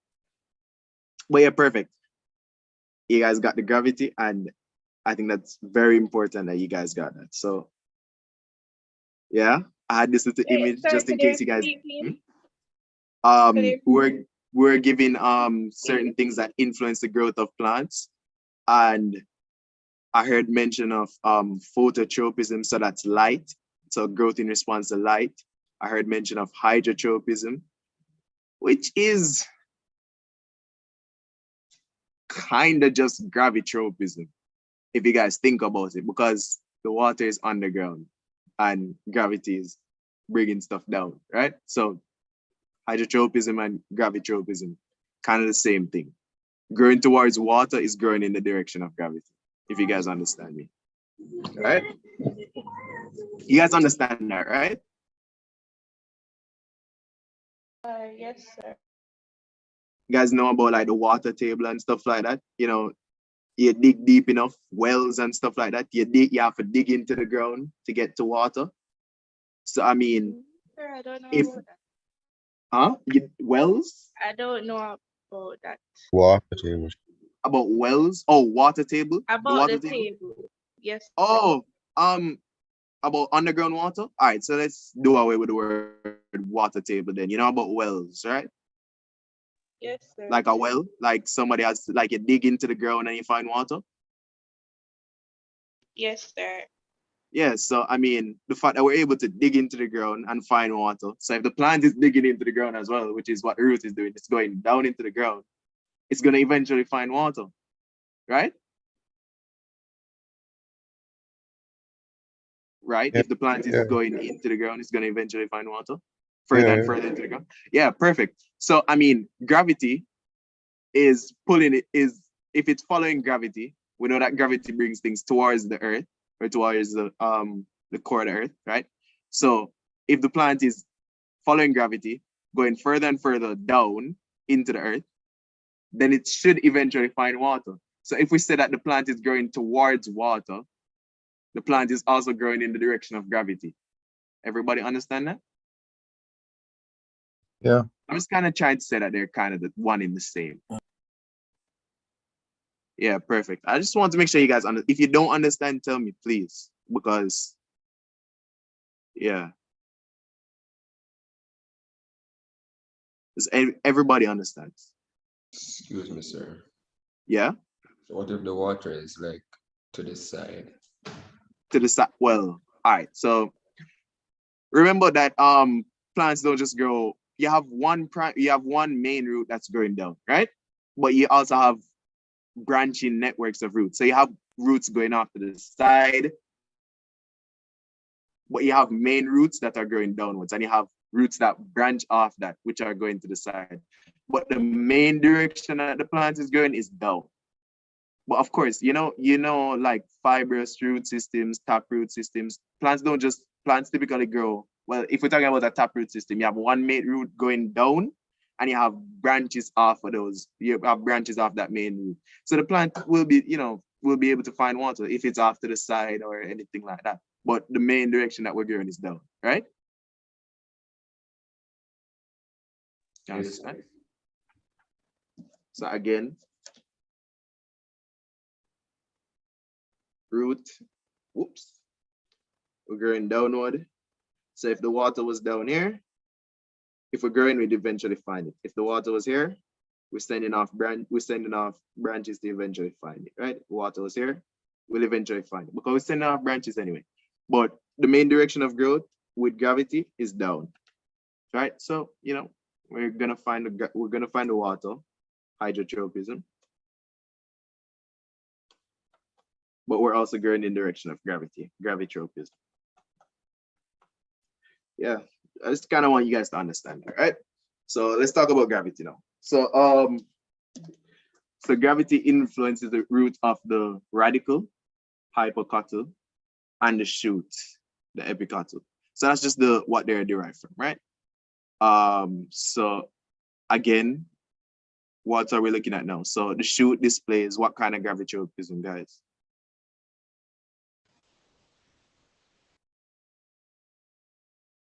Negative. Negative gravitropism, right? The root displays what kind of gravitropism, right, guys? Positive. So I don't have the breakdown of the word here. Oh, I don't have the breakdown of the word. But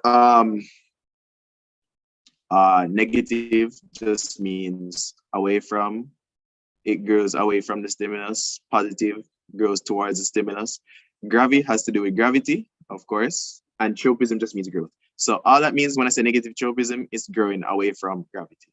Positive gravitropism is growing towards gravity. So again, negative away from the stimulus, gravity, tropism, tropism growth. Positive towards gravity, tropism growth. So if I were to talk about it with regards to water, I'd say negative hydrotropism, negative growing away, hydro, water, tropism growth, growing away from water. So again, when you can break down stuff like that, it becomes far better, far easier. So again, let's discuss seed germination again. When we look at this diagram right here, is this hypocotyl displaying positive or negative gravitropism?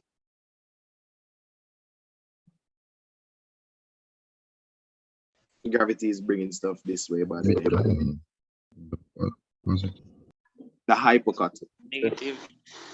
The hypocotyl. We're positive because the hypocotyl is for the root, right? Yeah. So we're down. For someone that said negative, can you explain why you said that? So because in the last diagram, the hypocotyls is above the soil. I mean, it's All right. The epicotyle. No, in the last diagram, the epicotyle was above the soil. The epicotyle, right? Remember what we said? Epi above, hypo below. So the hypocotyle is always going to be below the soil. The epicotyle is always going to be above, right? You get me? yes, sir. You can let me know if you don't get me, but you get me. Cool. All right. So again, the hypocotyle is going to be displaying what? Positive gravitropism. Well, the root, of course, because I mean that's what's being derived from it. So the root is going to be displaying positive gravitropism. So the root is going to be growing towards gravity, in the direction of gravity. The epicotyle is going to be growing away from gravity, right? Everybody agree? Anybody disagree? Anyone disagree? No? Okay. No. Sir, All can you right. repeat that, please? Pardon? You can repeat that, please? I was saying if anyone disagrees. No, Or you before want me that. to repeat about the gravity. explanation? Yeah. All right, guys, remember what we're talking about? Hypocotyle. So hypo means below, and the seed leaf, so that's a part of the embryo that's growing, sorry, that's gonna grow below the soil. What's the hypocotyle? All right, so what's the hypocotyle gonna give rise to? Do you remember? The radical. No, just the one that asked the question. But yeah, the radical. So can you answer, please? You can say the exact same answer. Sir, are these like the scientific terms for the radical and the female? Yeah, those are the scientific terms. I'm not familiar with the scientific. Yeah, I mean, yeah, you should do your best to familiarize yourself with those. Yeah, of course, you should. So Renisa, again, what does a hypocotyle give rise to? Radical. What does a radical give rise to? The root. What does the epicotyle give rise to? Do you remember? The shoot. The shoot. What does the shoot give rise to? The plant. The stem. Yeah. The stem. The plant is the whole thing. The plant is the shoot plus the root. Sorry, the plant is the stem plus the root, with all its leaves and everything like that. But when we're talking about the shoot, what does the shoot give rise to? The stem. I hope everybody's following so far. If you're not, again, say something. I don't really mind. Again, what were we talking about? Direction of gravity. Gravity is going what? Downward. So, Renisa again. Is the root growing towards gravity or away from it? This is the direction of gravity, and this direction that the root is growing. So towards it.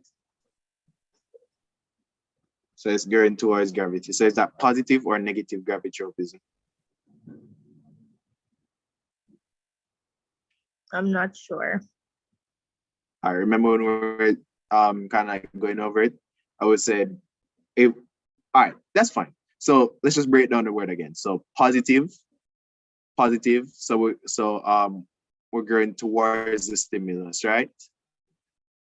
Gravi, so that's the stimulus, gravity. So we're growing, so tropism, growth. So we're growing towards gravity. Positive gravitropism, we're growing towards gravity. Positive, right? Negative, away, we're whatever's happening, it's away from, it's a negative response. Gravity, that's a stimulus. Tropism, we're just growing, right? Tropism just means growth. So negative gravitropism, we're growing away from gravity, right? That cool? That cool? Yes, sir. So is the root displaying positive or negative gravitropism? Positive. Perfect. All right. Is the shoot displaying positive or negative gravitropism? Negative. Negative. Is the stem displaying positive or negative gravitropism? Negative. Negative, yeah. Yeah, I just shifted it up a little. Yeah, but yeah, perfect. See, you guys have it. You guys can teach a class, right? So everybody's favorite word, auxins. You guys are smart, you know. Everybody's favorite word. So this is just a little bit about auxins. Actually, can somebody just tell me what they know about auxins? Anyone? This is the growth hormone, in fact. Sure, yeah. I don't necessarily want you to call it a hormone though. It's not technically a hormone. Or the stimulus. This is a chemical. I don't want to call it a hormone.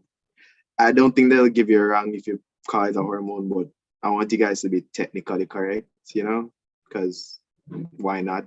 So I wouldn't call it a hormone. But yeah.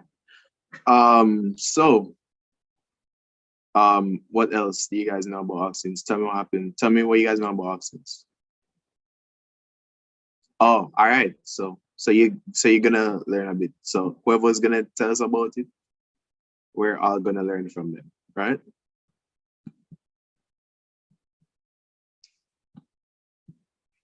Anyone? Vanessa, please. Vanessa, Abigail. Let's have a look. On the side that it accumulates. Perfect. Yeah, Jamar. Yeah, tell me what you guys know about auxins.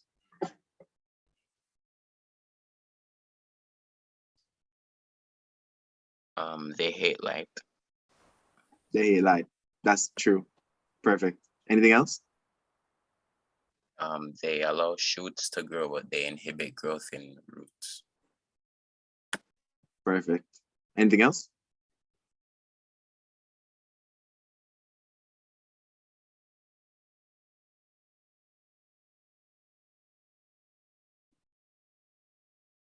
If you don't have anything else, that's fine. But yeah, you pretty much said it. At the tip of the shoot. Yeah. Yeah. At the well, yeah, that's where the meristem is. So I don't remember who was talking about the meristem, but yeah, that's where the growing region of the plant is. So that's where the accumulation typically is. So yeah, you're right. You're right per se. Just continue. So if I were just to talk about it, so auxins accumulate on the opposite side of where the light hits the shoot and causes that area to grow at a disproportionately higher rate. So what does that mean? Anywhere that the auxins are, that part is going to grow. So if the auxins are over on this side is going to grow. If the auxins are this side is going to grow. So when light, all right, I'm just going to tell you how I learned it when I was in 5th form and doing my CSEC examination, right? Because it's simpler that way.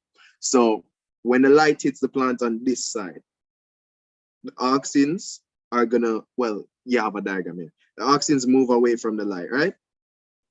So as we can see, the auxins are moving away from the light. So the auxins accumulate on the opposite side from where the light is. And that area starts to grow. And if that area is growing, let's put in some arrows as well. And this side grows as well, you know, but it's growing slowly. What's gonna happen is that this is gonna it's gonna grow and start bending. So it's gonna start curving, right? And what's gonna end up happening is gonna curve towards the light. So the light's coming from this way. It's gonna end up growing this way and growing towards the light, right? Everybody with me so far? No, sir. All right. So can you tell me what exactly you don't understand so far? Sir, about the auxins that you said they don't like light, so they move away. So can you explain that, like, please? All right, let me draw my own diagram. I like my own diagrams, right? So we have our little stem here, right? Where's the stem? Straight as an arrow, right?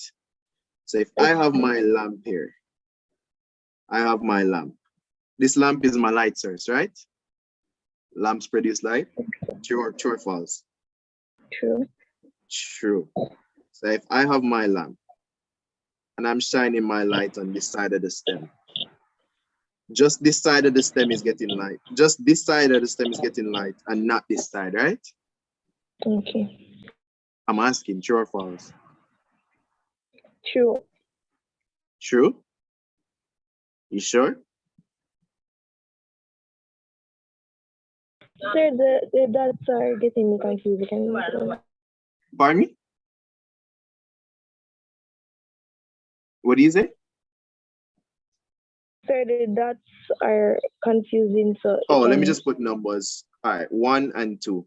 So if I shine the light, if my lamp is producing light, which side is getting light and which side isn't? Is one getting light? Yes, sir. Direct light. One is getting direct light. Is 2 getting direct light? No. No, sir. No. No, it is not. So the light is coming in and the light is hitting this side, right? So light is hitting this side. So we have our auxins. Let me just draw another diagram here. So initially our auxins are evenly distributed, right?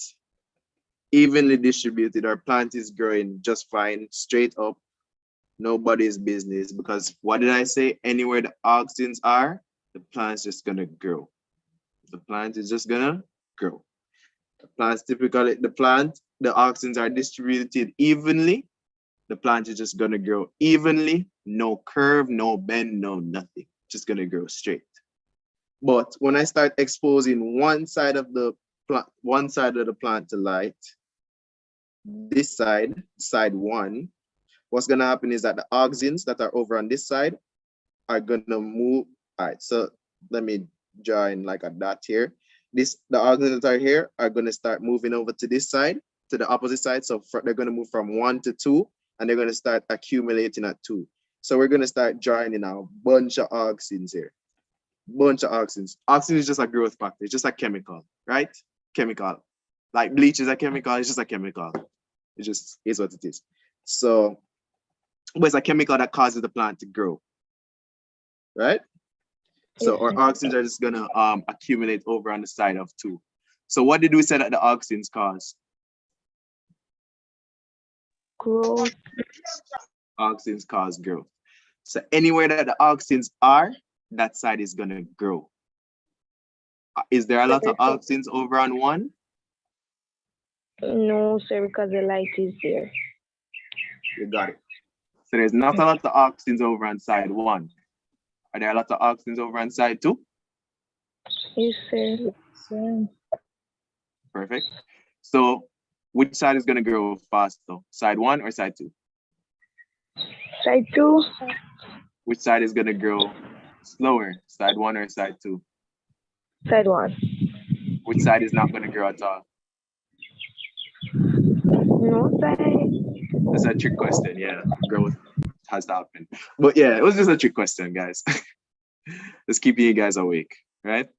So if side 2 is growing faster than side 1, if it's growing like this side is growing faster. So this side is still growing, but if it's growing faster, it's gonna, you guys can see me, right?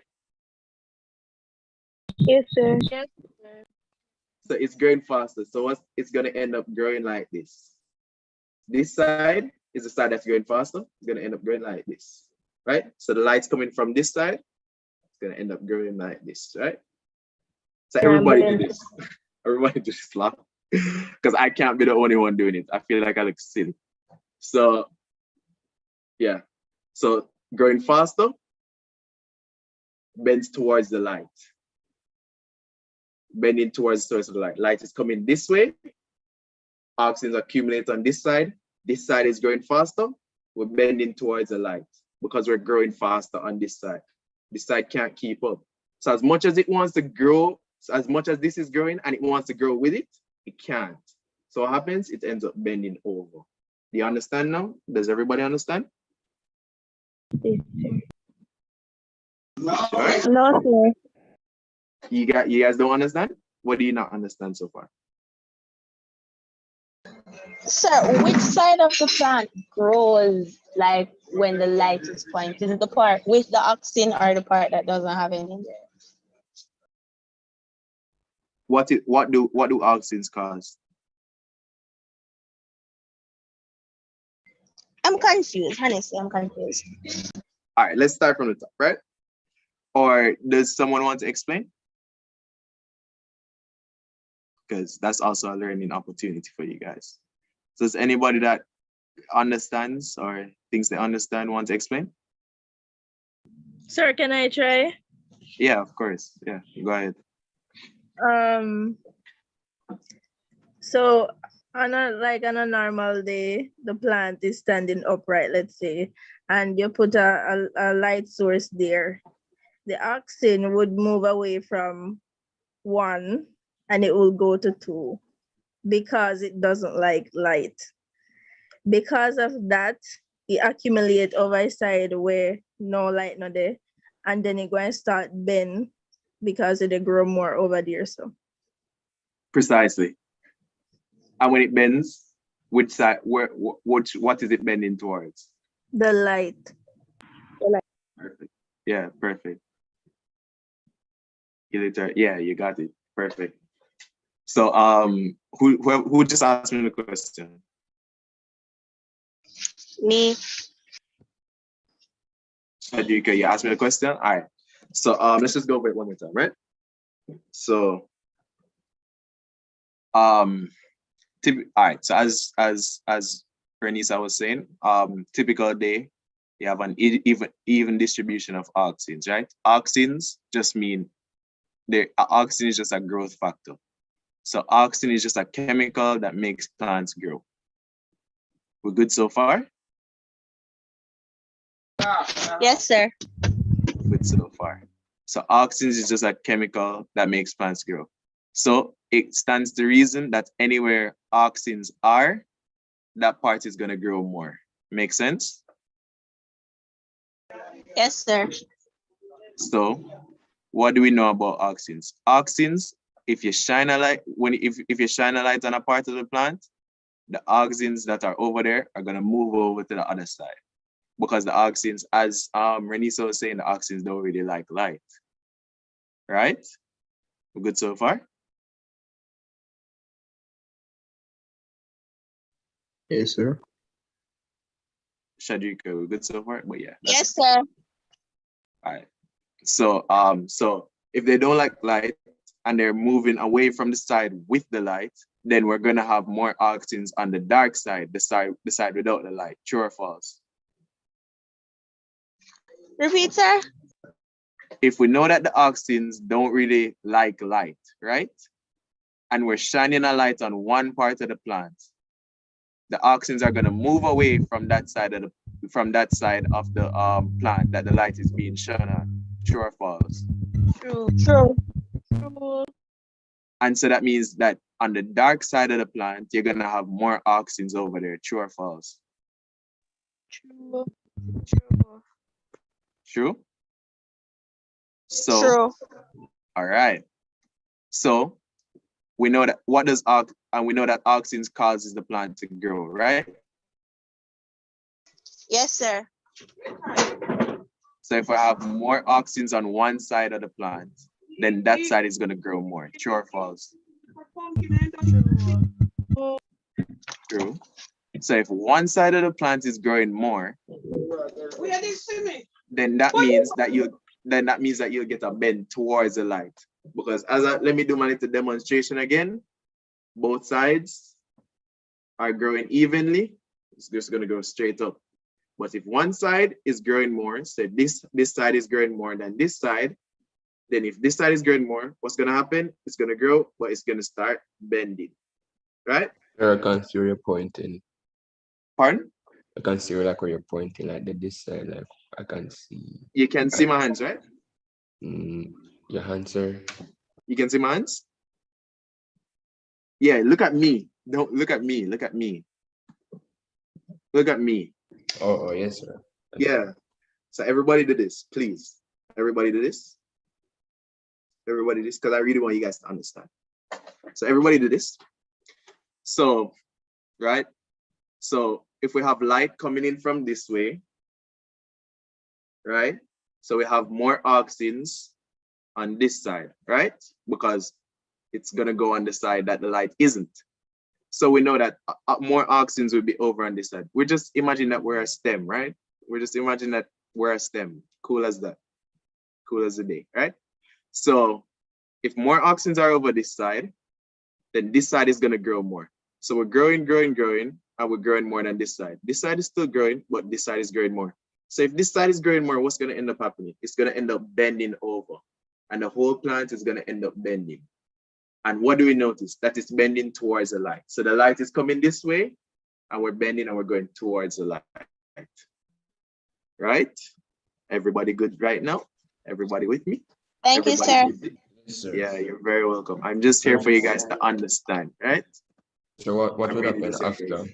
after it bends, sir? What would happen to the auxins if it's towards the light now? Well, if we're bend, all right, I don't really want to confuse anybody, but I'm just gonna tell you. So if we're bending and we're now towards the light, then we don't have an uneven distribution of auxins anymore, do we? Because the whole plant is receiving a good amount of light now, right? Yes, sir. Yes, So sir.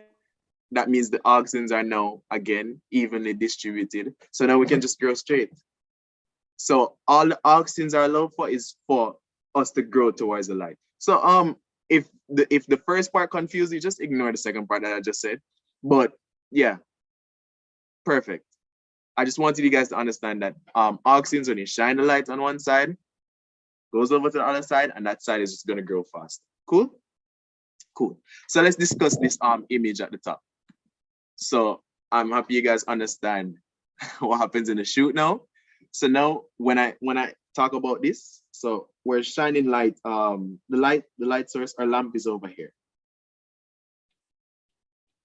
So this is what? Our shoot, and this is our root, right? So we know that when we shine the light over here, the auxins are gonna accumulate on this side because it's gonna accumulate on the opposite side. You guys can see where my stuff is, right? So auxins are gonna accumulate on this side, the opposite side from where you shine in the light. We already did that, we already went over that, right?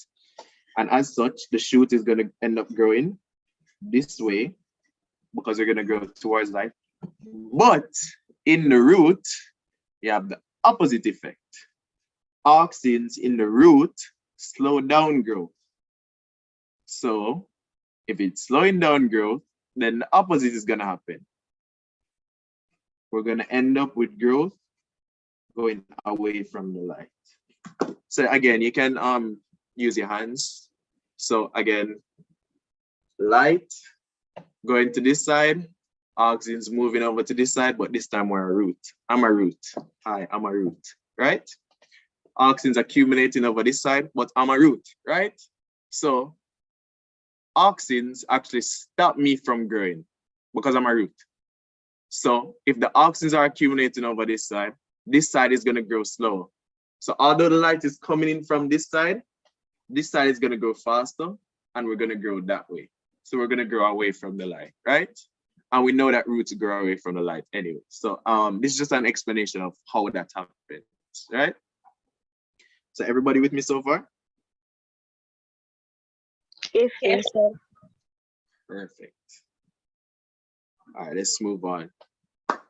Guys, that was a long one. We kind of probably need to move a bit quicker. But yeah, Wait, this was so, sir, for the stem, the light will decrease the growth, and for the root, it will increase the growth. opposite way. The light. It's not the light, it's the auxins. It's not the light, it's the auxins. So the auxins in the root would allow it to grow towards the light. And the Does the in the all right. stem machine. Yeah, because think about it. Does the root typically grow towards light? No. So yeah, again, we can kind of like match these stuff out like really well. So yeah. Let's continue. Nutrition, heterotrophic versus autotrophic. This is the next thing on the syllabus. Can somebody please read the question?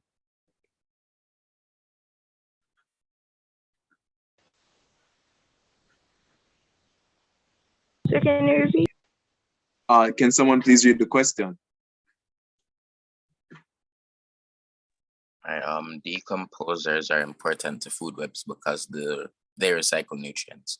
Name 2 types of decomposers that are usually found in food webs. All right, yeah. So, all right, you guys have 15 seconds. Fungi. Okay, any more? Detritivores. Yeah, perfect. Big word. All right. So I heard the word detritivores. Could also call them saprophytes. So these are the fungi that you guys are mentioning, and bacteria. Perfect.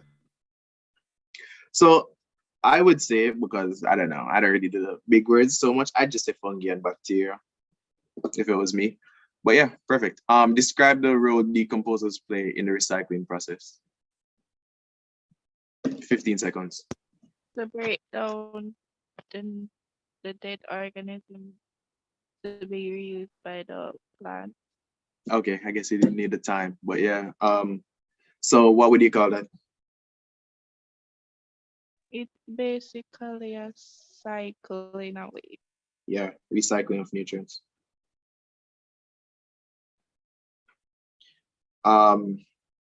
Nutrients from deceased organic matter. Yeah. Distinguish between a food chain and a food web. And this is a question. I think I don't remember what came on my exam, but I think this came on my exam. Guys, 15 seconds. Think about this one. So a food web is a collection of food chains, and a food chain basically shows the transfer of energy from one organism to another. Yeah, perfect. I guess you didn't need the time. Somebody else give me a definition, please. I'm not saying that was wrong. That was a good definition. I just want another one. The a food chain shows energy passing down in one direction basically, and a food web shows energy being passed in many different directions. I wouldn't say that. I just, again, Jabari, I think it was. Yeah, a food web is just a collection of food chains. So food web, I would just say it's many food chains. But if I was gonna be fancy and I was gonna define a food chain, I'd say a food chain is a pictorial representation depicting the unidirectional transfer of energy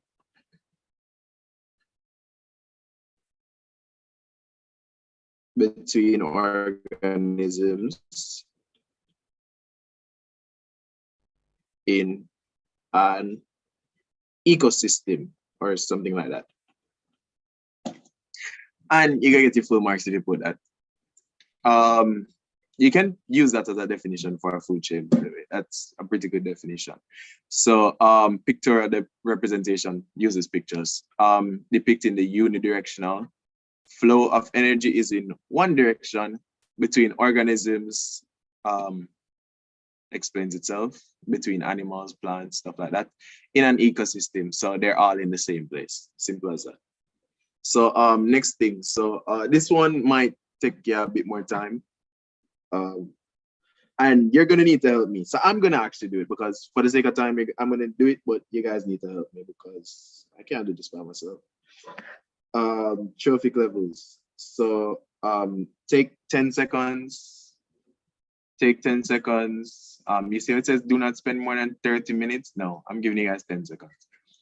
take 10 seconds, look over both food webs, please. And tell me when you guys are done. So one person just say done, or many people.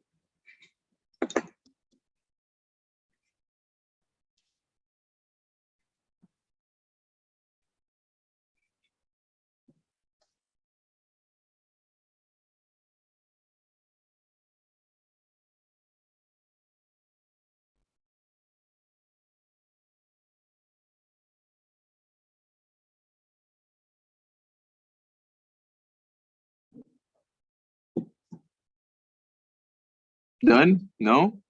Wait, what was the question? Ready. I was saying just look at the food chain and tell me when you guys are done looking at it and digesting. Okay. So you guys are good, right? Good, sir. All right. So all right, so the first question. So let's just finish this. These questions, right? Really quick and fast. This exam, 15 minutes flat. All right, so trophic levels. How many trophic levels are sorry, no, that's not what the question is. So when we look at the table, what do we notice in the what do we notice here?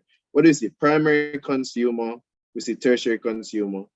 So we see beside this, so we're filling up this first. So what do we notice beside it? Pondweed, and what do we notice beside that? It says, what does it say? Plant materials, leaves, fruits, seeds. What would we describe that trophic level as? Producer. Yeah, now waste no time. All right, next one. What do we say for this? Primary consumer. Give an example of a primary consumer. Mosquito larva. From the aquatic guys. Tadpole. Mosquito larva. Yeah. Tadpole, correct. Mosquito larva, correct. Any one of these things. So I'll put larvae because mosquito larva. Write the full thing on your exam. I just don't really want to. But yeah, write the full thing, guys. So for when we're talking about our terrestrial, what do we see as a primary consumer? Grasshopper, caterpillar. Grasshopper. Perfect. You guys really have this. Primary for this one, fish. What do we see beside it? Fish. Secondary consumer. Secondary consumer. Perfect. Consumer. So tertiary consumer. When we're looking at for tertiary consumer, what do we see? Water bird. Water bird. And what do we see for the terrestrial? Hawk. Hawk? If I catch a bird. I was just testing you guys. Yeah, hawk.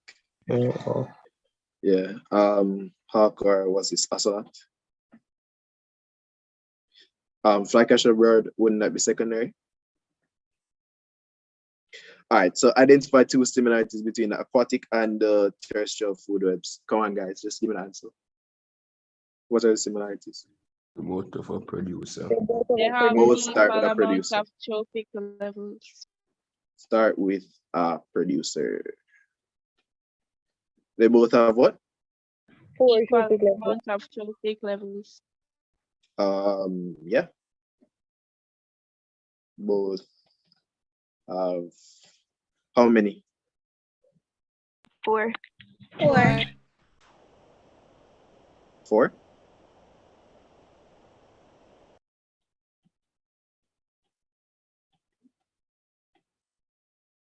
All right, next. So let's do this one now. All right, look at this for 10 seconds, guys. Look at this food web for 10 seconds.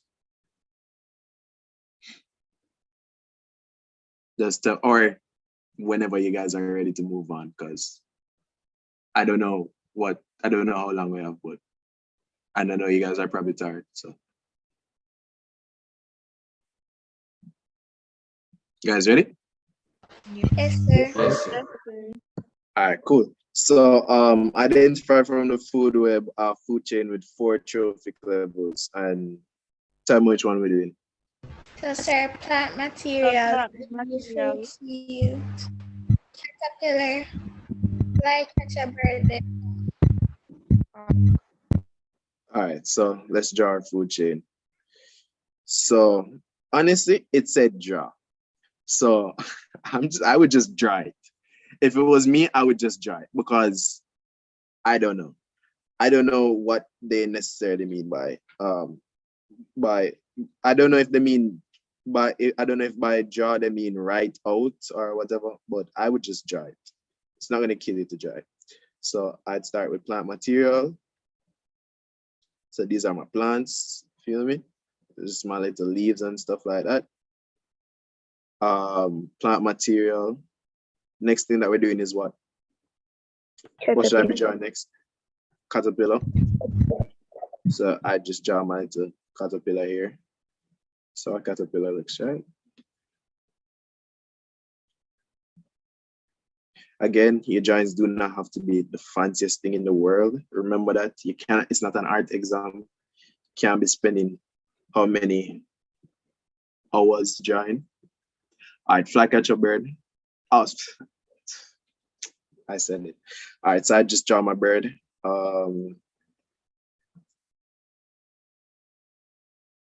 So draw my bird, and then what's my next thing that I'm drawing?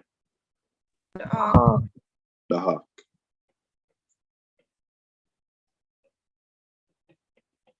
Next thing I'm drawing is a hawk. How's a hawk look? I don't know. Let's draw some talons or something like that. I think he has more like a beak like this. Drawing an eye. I don't know how to differentiate it, but I don't know. This is my hawk. Hawk. And just like that, boom, 5 marks. But you don't need to draw the actual thing. You can just put the names there and just put arrows. Yeah, I was wondering, but I don't know. It said draw, so I just drew it. I don't know. You never know. So and I don't think it would really care to draw. But yeah, so either way, what do I notice? I put in my arrows. I made sure I included my arrowheads. I didn't just put a line. I put an arrow with an arrowhead, unidirectional. I didn't start here and then go down and then across and then anything. There's nothing going back and anything like that. No. Yeah, so that's how we do our food chain. Next, construct a food web with 10 organisms. So you guys are gonna have to look here and give me my organisms, please. So how I want us to do it is I'm gonna do it this way. I'm gonna say, all right, what are my producers here? And I'm gonna put that with a 1. Huh? Water weed. Water weed 1. I'm gonna put that with a 1. Anything else? Okay. Huh? No. Can look over here as well. Sir, algae. Algae? You said algae? Perfect. Anything else? Moss. Moss. Anything else? Decaying plant material. Let's just put water weed again. Nothing else? Decaying plant matter? Sure, why not? Well, it's decaying, it's dead. I wouldn't put that. And there's so many others, so what's the point? What's our primary consumer? Tadpole. Tadpole. Yeah, let's keep it simple for now. Water snail. Mosquito larvae. What else? Did you guys say water snail? I heard water snail. What Sir, else? the dragonfly. Dragonfly. Nice, perfect. Did you see anything that said what the dragonfly eats? I wouldn't. Dragonfly, sure. We know dragonflies probably eat plants. But I wouldn't put it because they didn't say specifically what the dragonfly ate. And we're supposed to be making a food web. So if we don't know per se what the dragonfly eats based on this table, I wouldn't just make it up. You know? So secondary consumers, are we done? Anything else? All right, let's move on to tertiary. Sorry, primary consumers. Let's move on to secondary. It's my bad. I'm sorry. What's the secondary? And we're gonna demarcate that with a crab. Let's leave out crab for now. What Guppy, else? the Guppy. See. Anything else? frog. Frog. Frogs eat mosquito larvae. Perfect. Anything else? No, sir. All right. So anything else? Tertiary. Waterbird. Waterbird. So let's put a little 4 beside that. So all right, cool. Let's start constructing our food web. So our producers. So what do we have? Waterweed, algae, moss. So let's put in, let's do one food chain at a time. Let's do waterweed. Let's start with waterweed. What eats waterweeds? Tadpole. Tadpole. Water snail. What else? Water snail. Water snail. Anything else? Eats waterweeds?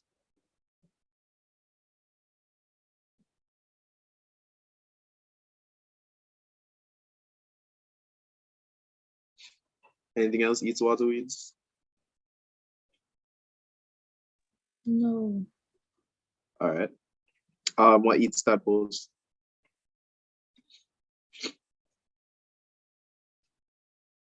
The fish. The guppy. The guppy. Guppy. Anything else eats tadpoles? No, sir. All right. What eats the guppy? The water bird. The water bird. Yeah. All right, let's deal with water snail now. What eats the water snail?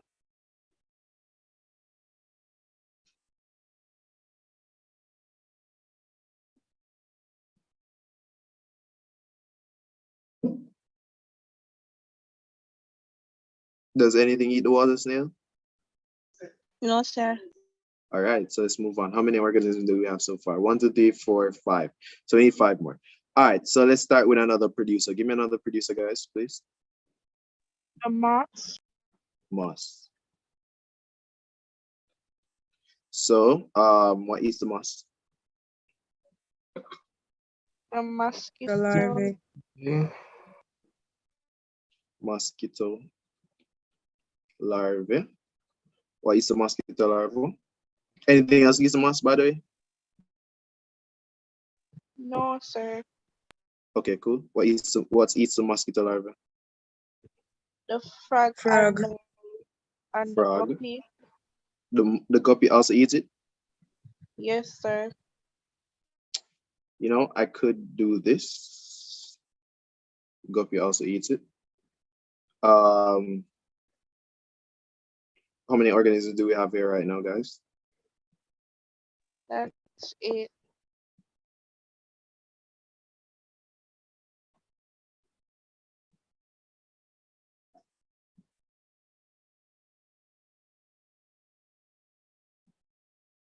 How many organisms do we have so far? 8, sir. All right, cool. So are there any more organisms? Are there any more producers? Just look for the ones, guys. Sir, and the water bird eat Wait, no. The water bird eats the frog. The water bird also eats the frog? Yeah, Yes. but I mean that's just a relationship. Yeah, we could put it, but I mean, sure. We just want the organisms. They just asked for 10 organisms. They didn't ask for all the relationships in the food web. But yeah, thank you. What other producer do we see there? So the algae. The algae. What is the algae? Then I wrote the word algae right here. What eats it? Water snail. Water snail. The water snail. Any more organisms that we see? Eats algae.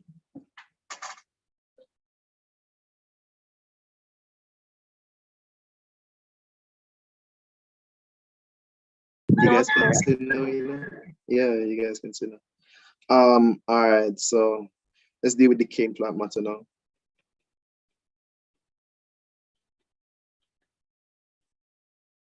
All right, so what is the cane plant matter?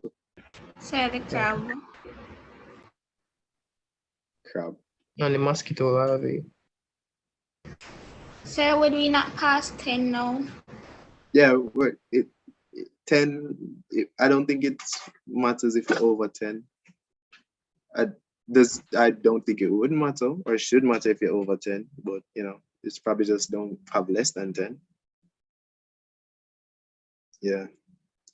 So based on all the things that we have so far, yeah, should be good. So let's discuss nutrition. So I came up with some definitions for you guys. So heterotrophic. So hetero, different, trophic just means nourishment. So you get your nourishment from a different organism. Auto, self, trophic, nourishment. So you produce your own nourishment. You nourish yourself. Sorry. So let's deal with this diagram over on the right. So autotrophy. Can somebody just pardon? Can you go back to the slide before? Slide before.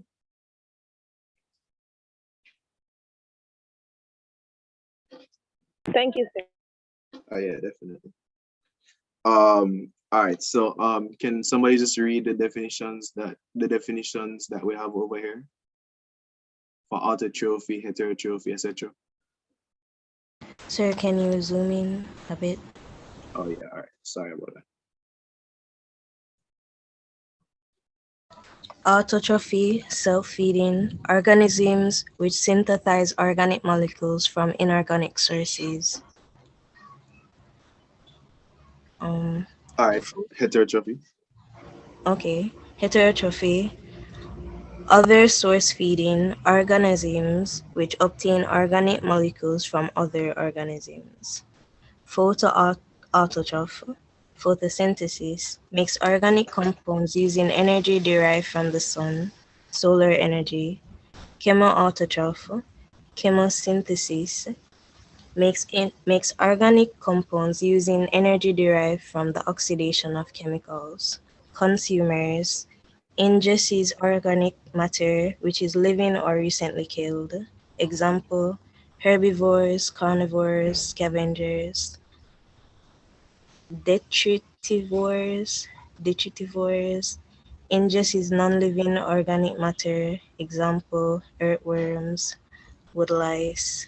Saprotrophs feeds on non-living organic matter by secreting digestive enzymes and absorbing the products. Example, bacteria and fungi, in brackets, decomposers.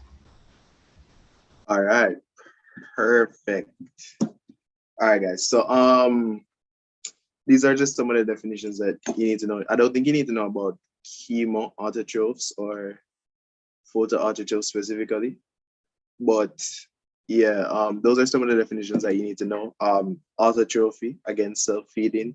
So you're producing your own food. Can somebody give me an example of an autotroph?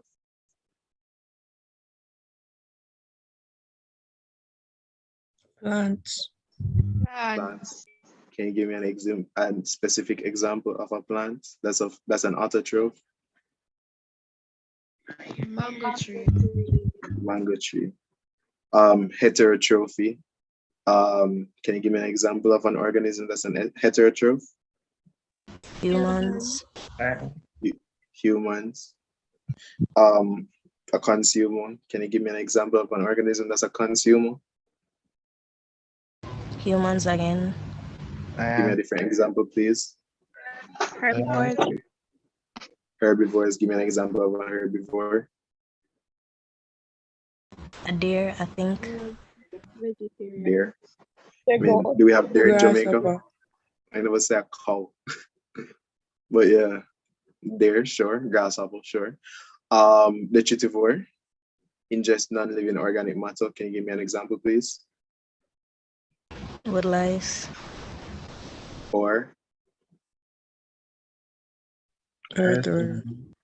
All right, saprotrophs. Ingest on non-living organic matter, etc., etc. Can you give me an example, please? Bacteria. Vegetarians, if you're a human, not necessarily, no.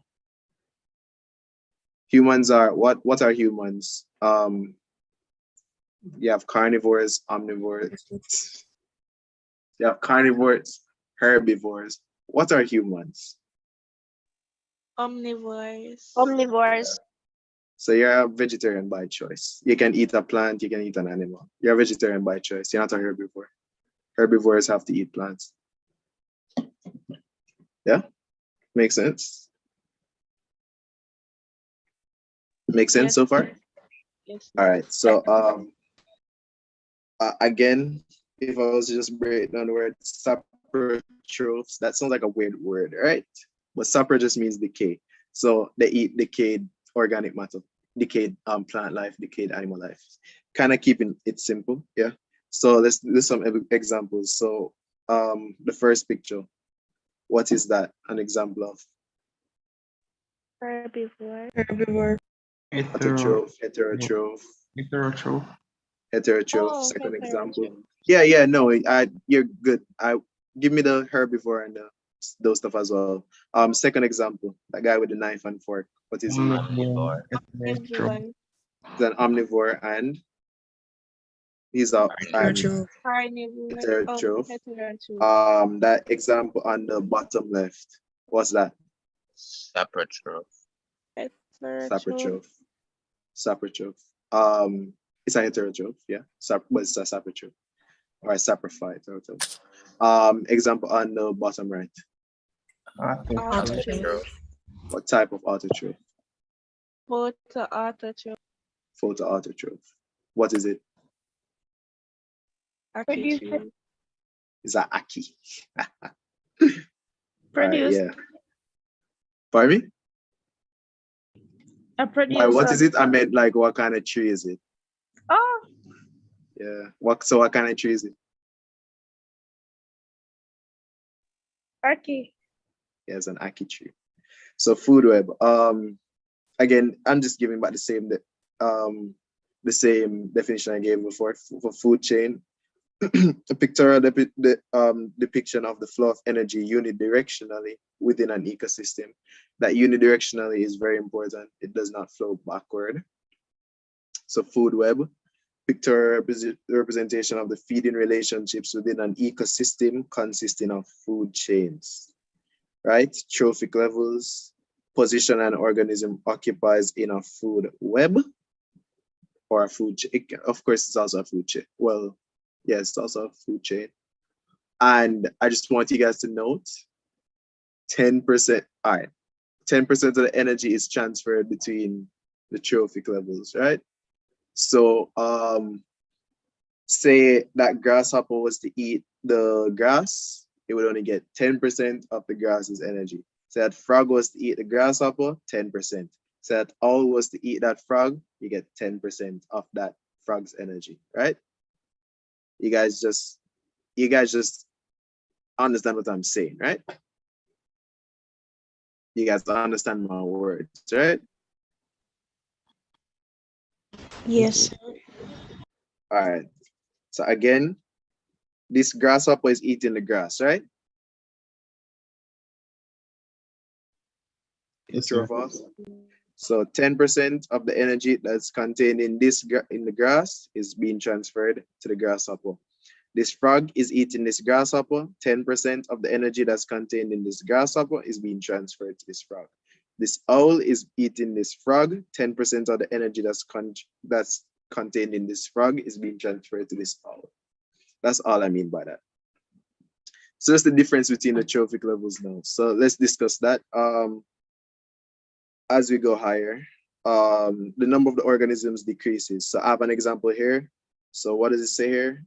There's about 33 billion chickens in the world, and there's like 7.8 billion humans. Which is bigger, the number of chickens or the number of humans? Chicken. Yeah. So so that's true, right? That the number that as we go higher in the trophic level, the number of organisms decreases, right? That's true. We've confirmed that. So the size of the organism increases. What's bigger, a human or a chicken? Human. What's bigger, a snake or a grasshopper? Snake. All right. And the last thing is, as we go up, energy, the energy that's actually being transferred is decreased. So remember we said how much energy is being transferred between trophic levels? 10%. 10%. 10% of that organism's entire energy is being transferred. So when I eat a chicken, I'm eating, that chicken is only giving me 10% of its total energy. When I eat those do people eat? When I eat a cow, or eat a whole cow, I only get 10% of that cow's entire energy. All right. That's also important to note. So it's I thought I had a question on that actually, but I guess I don't. Photosynthesis. So you guys can just give me some reasons for number one. Somebody please read number one.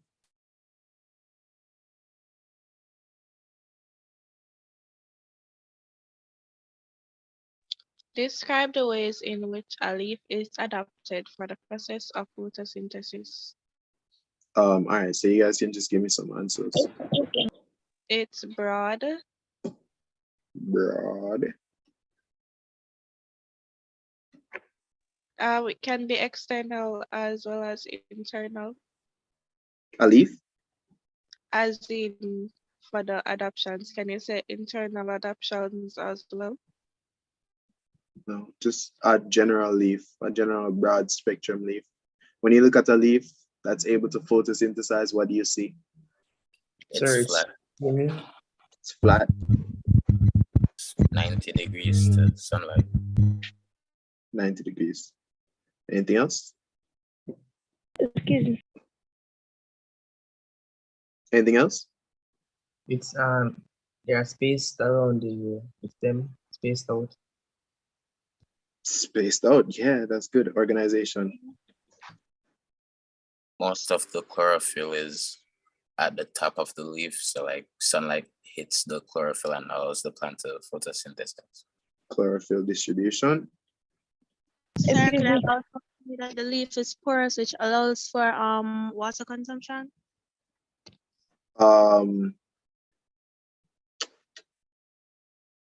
Plants don't really consume water through their leaves though. So but let's remix your answer. It's porous. Call it porous. Presence of stomata. By the way, what does stoma mean? Stoma just means mouth.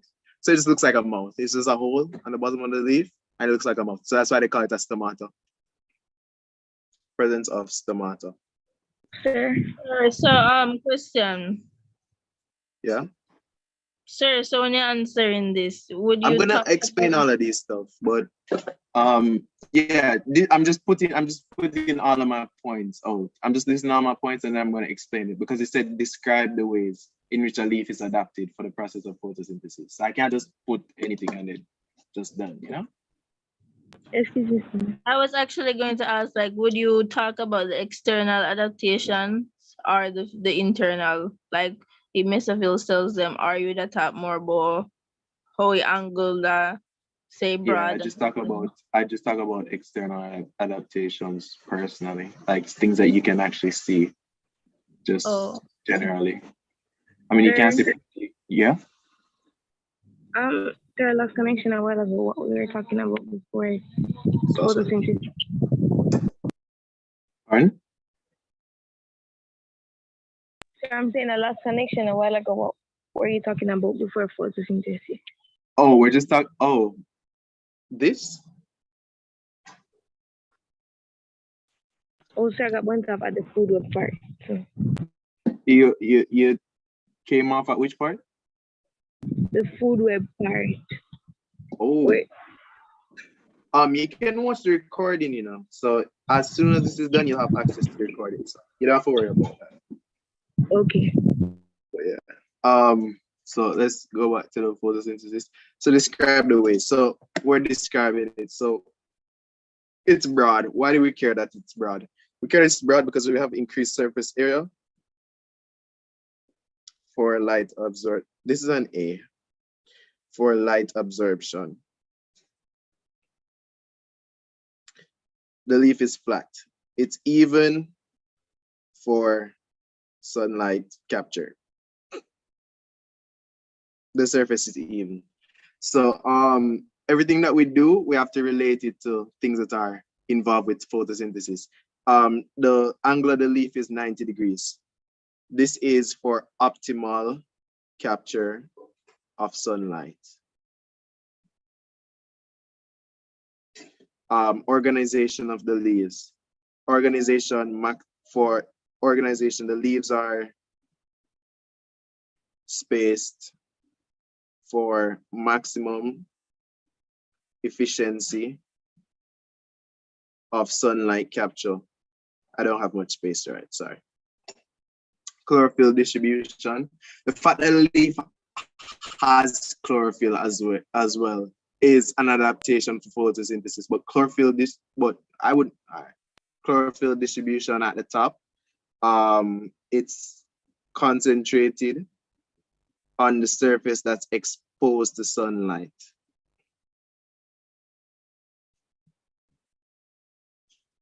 Next thing, presence of stomata. This allows for gaseous exchange. So you need carbon dioxide. It's thin. Why is it thin? Light can't go through anything thick. So this allows the passage of light.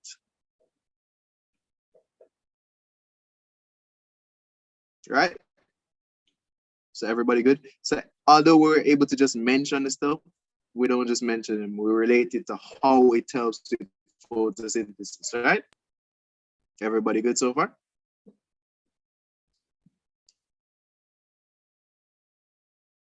Yes, no, maybe so. Sir, I kind of tripped off for a bit, but what does, for number one, what does SE mean? Huh? It was just for a second. What does what mean?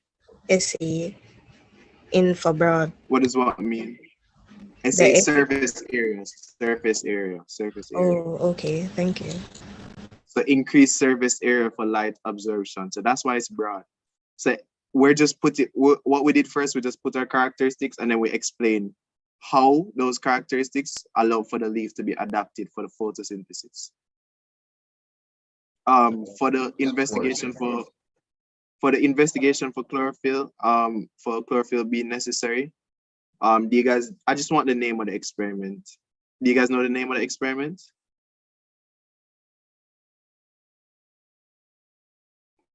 Or do you guys know the general outline of the experiment? What is generally done? So you test for starch. Okay, but how do we test that chlorophyll is necessary? Use iodine. No, I don't. All right, so this is the that was in the sun and that wasn't in the sun. Yeah, you know it. Yeah, So this is the one that you boil with alcohol. This is the one that you boil with alcohol. Perfect. So how you do it? Let me just dry it. Actually, yeah, let me just dry it. You get your leaf. This is called a variegated leaf or something like that. You get your leaf. You cover one part of the leaf. I have a proper diagram in the I have a proper diagram in my presentation. But you get your leaf. You have to boil the leaf, of course. You have to boil it with alcohol. So you put it in your test tube, you boil it. So this is your alcohol. You boil the leaf. And what does that do? That gets rid of the chlorophyll from the areas that you're not, covering and dealing with. So one area is gonna have chlorophyll, one is not. You're denaturing the chlorophyll. So what you're gonna do with the variegated leaf now is you're gonna expose that area you're gonna expose the leaf to sunlight now, and then you're gonna test for starch. And what you should be noticing is that you get a confirmatory change. So that's this color changes to blue-black, which is the positive test for starch, in the areas that you have chlorophyll still remaining. Sorry. So we're just gonna finish this and then we'll go on break because that's what 3 topics done. So explain the presence of starch in the parts of the plant that do not, in parts of a plant that do not contain chlorophyll. 15 seconds, guys.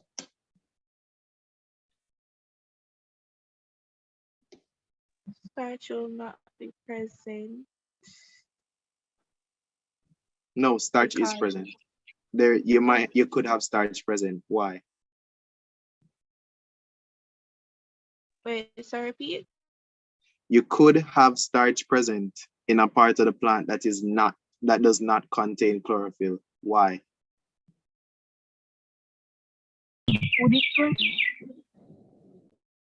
Pardon me? Saying because the food. Yeah, for food. Perfect. So give me an example. Sure, like storage roots and those stuff. Storage roots. Perfect. So of course, the roots would not contain chlorophyll, but they'd still, if you test it for starch, you'd still get starch present. Why? Because that's where the plant is storing its starch. So starch is going to be there. Write an equation to adequately represent the, all right, let's write the answer. Sorry. Let's just finish this. Blue, black, positive. Let's put in a little light source and shine the light. I explain the presence. Starch may be stored external to the site of production, i.e. leaves. Example, in the stem or root. So write an equation to adequately represent the process involved in photosynthesis. 10 seconds, guys. What's the photosynthesis equation?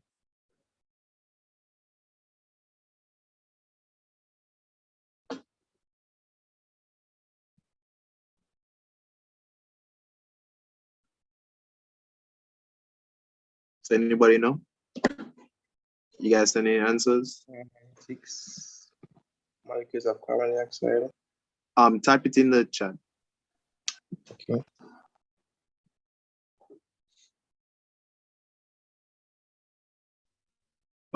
Yeah, put in the numbers, please.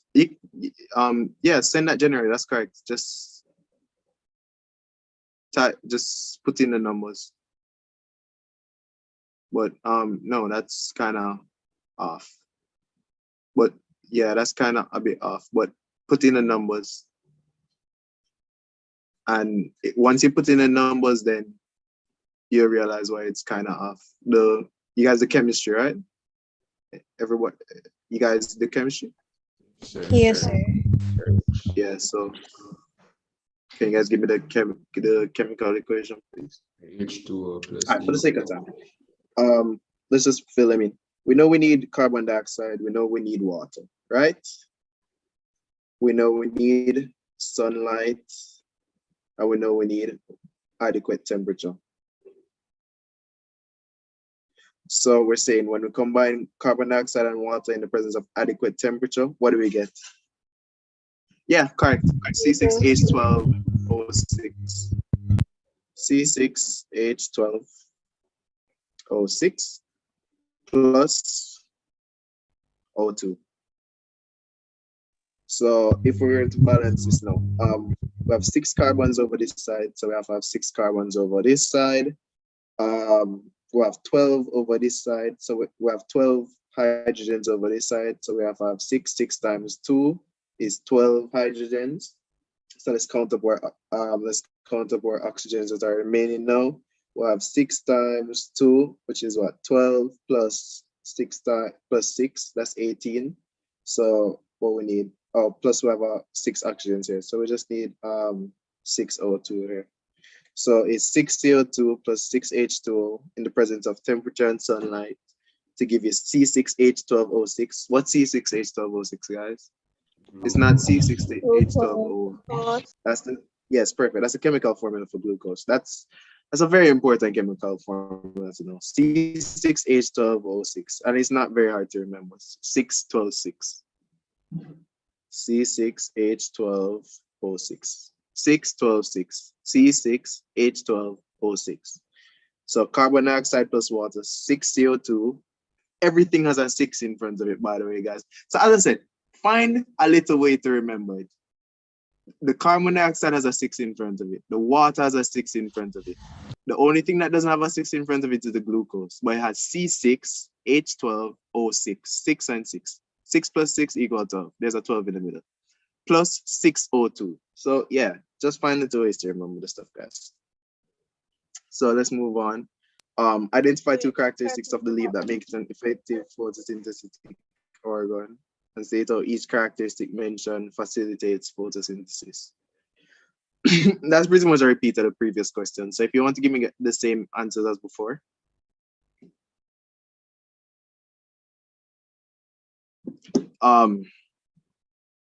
They're broad and flat.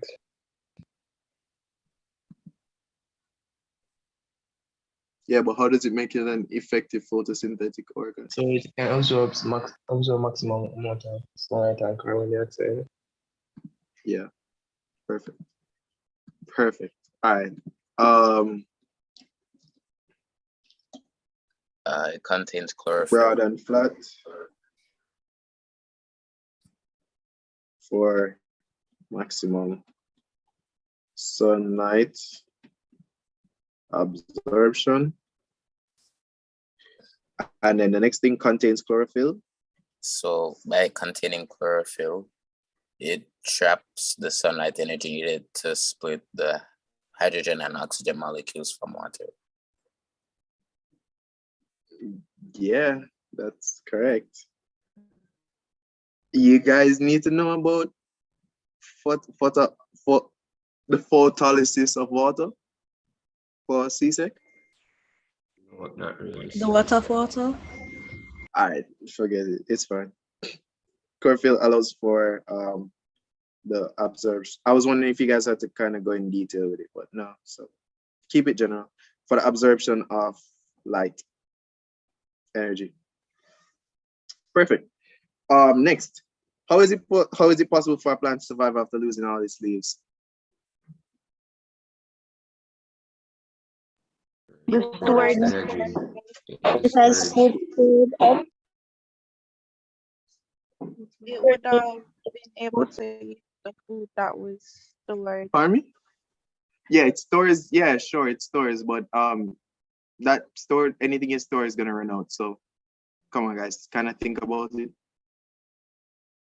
Some of Think their about green it stem a bit more. photosynthesize. Some of what? Their green stem photosynthesize. Yes, green stems. The stems are green. Perfect. So the leaf is not the only part of the plant that photosynthesizes, guys. The stem is also green. Stem can photosynthesize. So stem is able to perform photosynthesis. Why? Because it contains chlorophyll. Yep. Guys, it's green. If it's green, it has chlorophyll. Give me a use of magnesium and calcium in plants. I don't know if you guys know this, but I saw it on a past paper, so I just included it. Yeah, it makes chlorophyll. Which one? Magnesium. Magnesium. Chlorophyll. Give me a use of calcium. It's observed. It's important for in the roots. It's minerals that the roots And absorb for plant root. Plants don't have bones and teeth, so not strong bones and teeth. What you saying? Minerals? All right, let me just tell you, because I don't know how you guys would necessarily know that. Calcium is a constituent of enzymes. Let's not write the word constituent. Helps produce enzymes. So you need calcium to make some enzymes. Calcium also helps with active transport.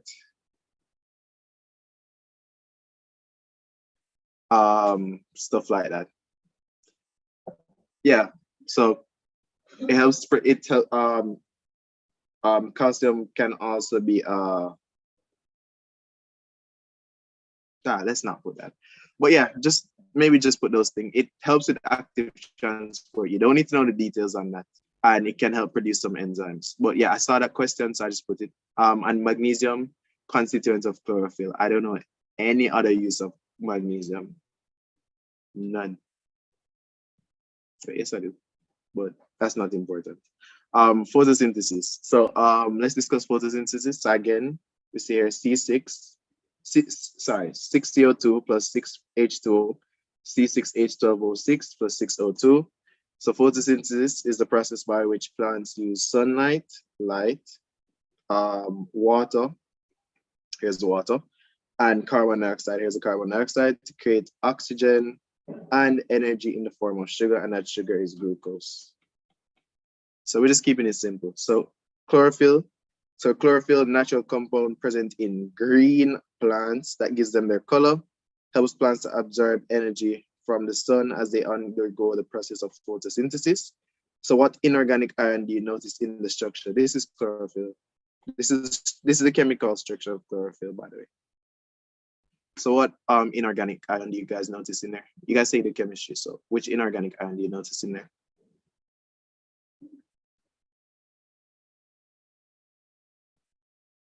So I can repeat, please. What inorganic ion do you guys notice in the structure of chlorophyll? Methane. Yeah, magnesium. Right in the middle. Magnesium. Right in the middle. Anything with carbon is organic. Anything with carbon is organic. This is an anion. So so I couldn't be talking about nitrogen. But yeah, anything with carbon is organic, and I asked for an inorganic thing. So that could help you with the chemistry. So this is the experiment that I was giving before. The black strip of paper, green leaf, tested leaf exposed to sunlight, test tube. This is the ethanol. Ethanol is to denature the chlorophyll.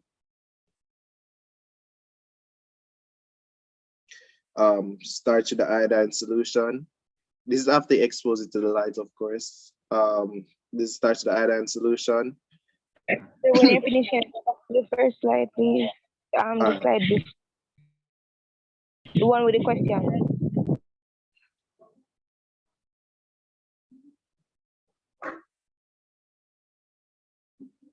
Yes, sir. Thank you.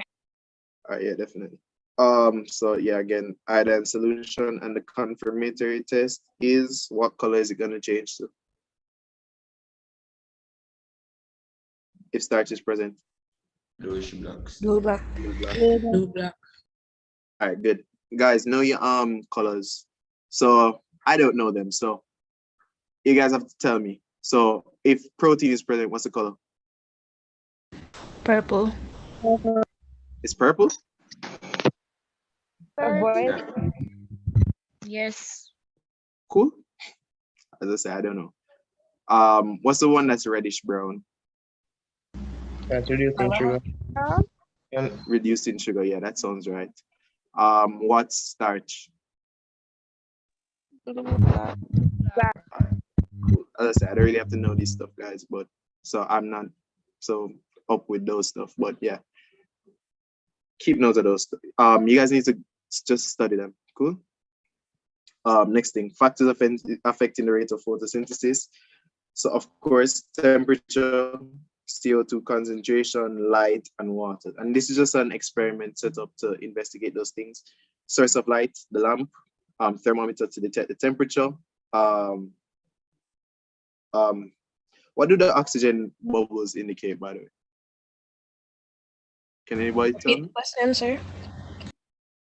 What do the oxygen bubbles indicate? Carbon dioxide. The oxygen bubbles. That oxygen is being produced. So what does it indicate? Photosynthesis taking place. Yes, it indicate if we were to measure the rate at which it's indicating the rate of photosynthesis. So if we were to count the oxygen bubbles per minute, then we'd get an idea of how fast photosynthesis is occurring, because we can't just ask the plant, how fast are you photosynthesizing? So we're just measuring the product of photosynthesis, right? So perfect. And the plant also has water. I mean, it's in a test tube. So leaf characteristics. So as you can see here, leaf shape, there's a wide surface area. You can see so the light can strike the surface really easily. Leaf thickness is thin, which allows for the passage of light. Light can't really pass something that's too solid. Leaf color is green. The presence of chlorophyll. Chlorophyll allows for the absorption of light. And the leaf angle is tilted for the maximum trapping of sunlight, right? So I think somebody said 90 degrees. I'm not sure if it's exactly 90 degrees. It's probably not 90 degrees. It's probably like 60, because I don't think it would be just straight off like that. But it's probably like 60. It's probably tilted. In the book it said 90. It's 90? All right, cool. As I said, I don't really know plants. But so I'm just kind of like surmising. But yeah, so if the book says 90, then it's 90. So all right, so I'm gonna give you guys a break if you guys want the break, or we can finish this topic and then take a break. Yeah, what are you saying, Chantoya? No, never mind, sir. I'm gonna ask what time I get break. So I guess you want the break. So does Yes, everybody sir. want the break, or do you guys want to just continue? What do you guys want? Break, sir. Break? Yeah. Cool. All right. So you guys can have your break. Go get some food. You can go and chill for a bit. We'll be back here by 2 p.m. Right? So yeah. All right, you guys can have your break. How is it going so far, guys? Everybody kind of understanding so far? Yes, sir. Yes, sir. Yes, All sir. right, good. All right, good. Because I'm trying to be. Huh? Can go back to the Pardon? previous slide, please. All right.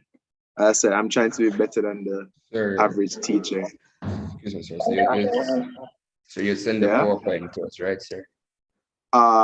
Yeah, I could send it to you Yes, sir. if you guys want, or you could just take notes from it. I mean, No, sir. I read the PowerPoint. all right, cool. Sir, again, send us the PowerPoint. I could.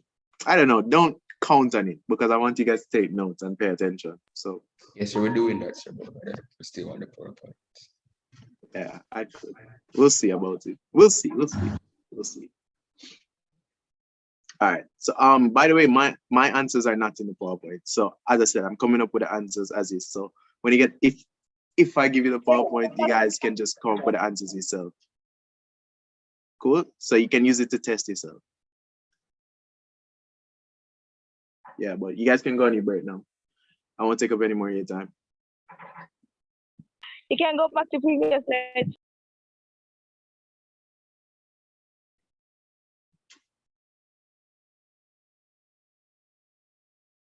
Okay, sir. Thank you.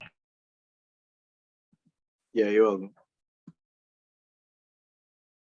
So come back at 2. Yeah, 2 p.m. So try to get back by 1:58. Okay.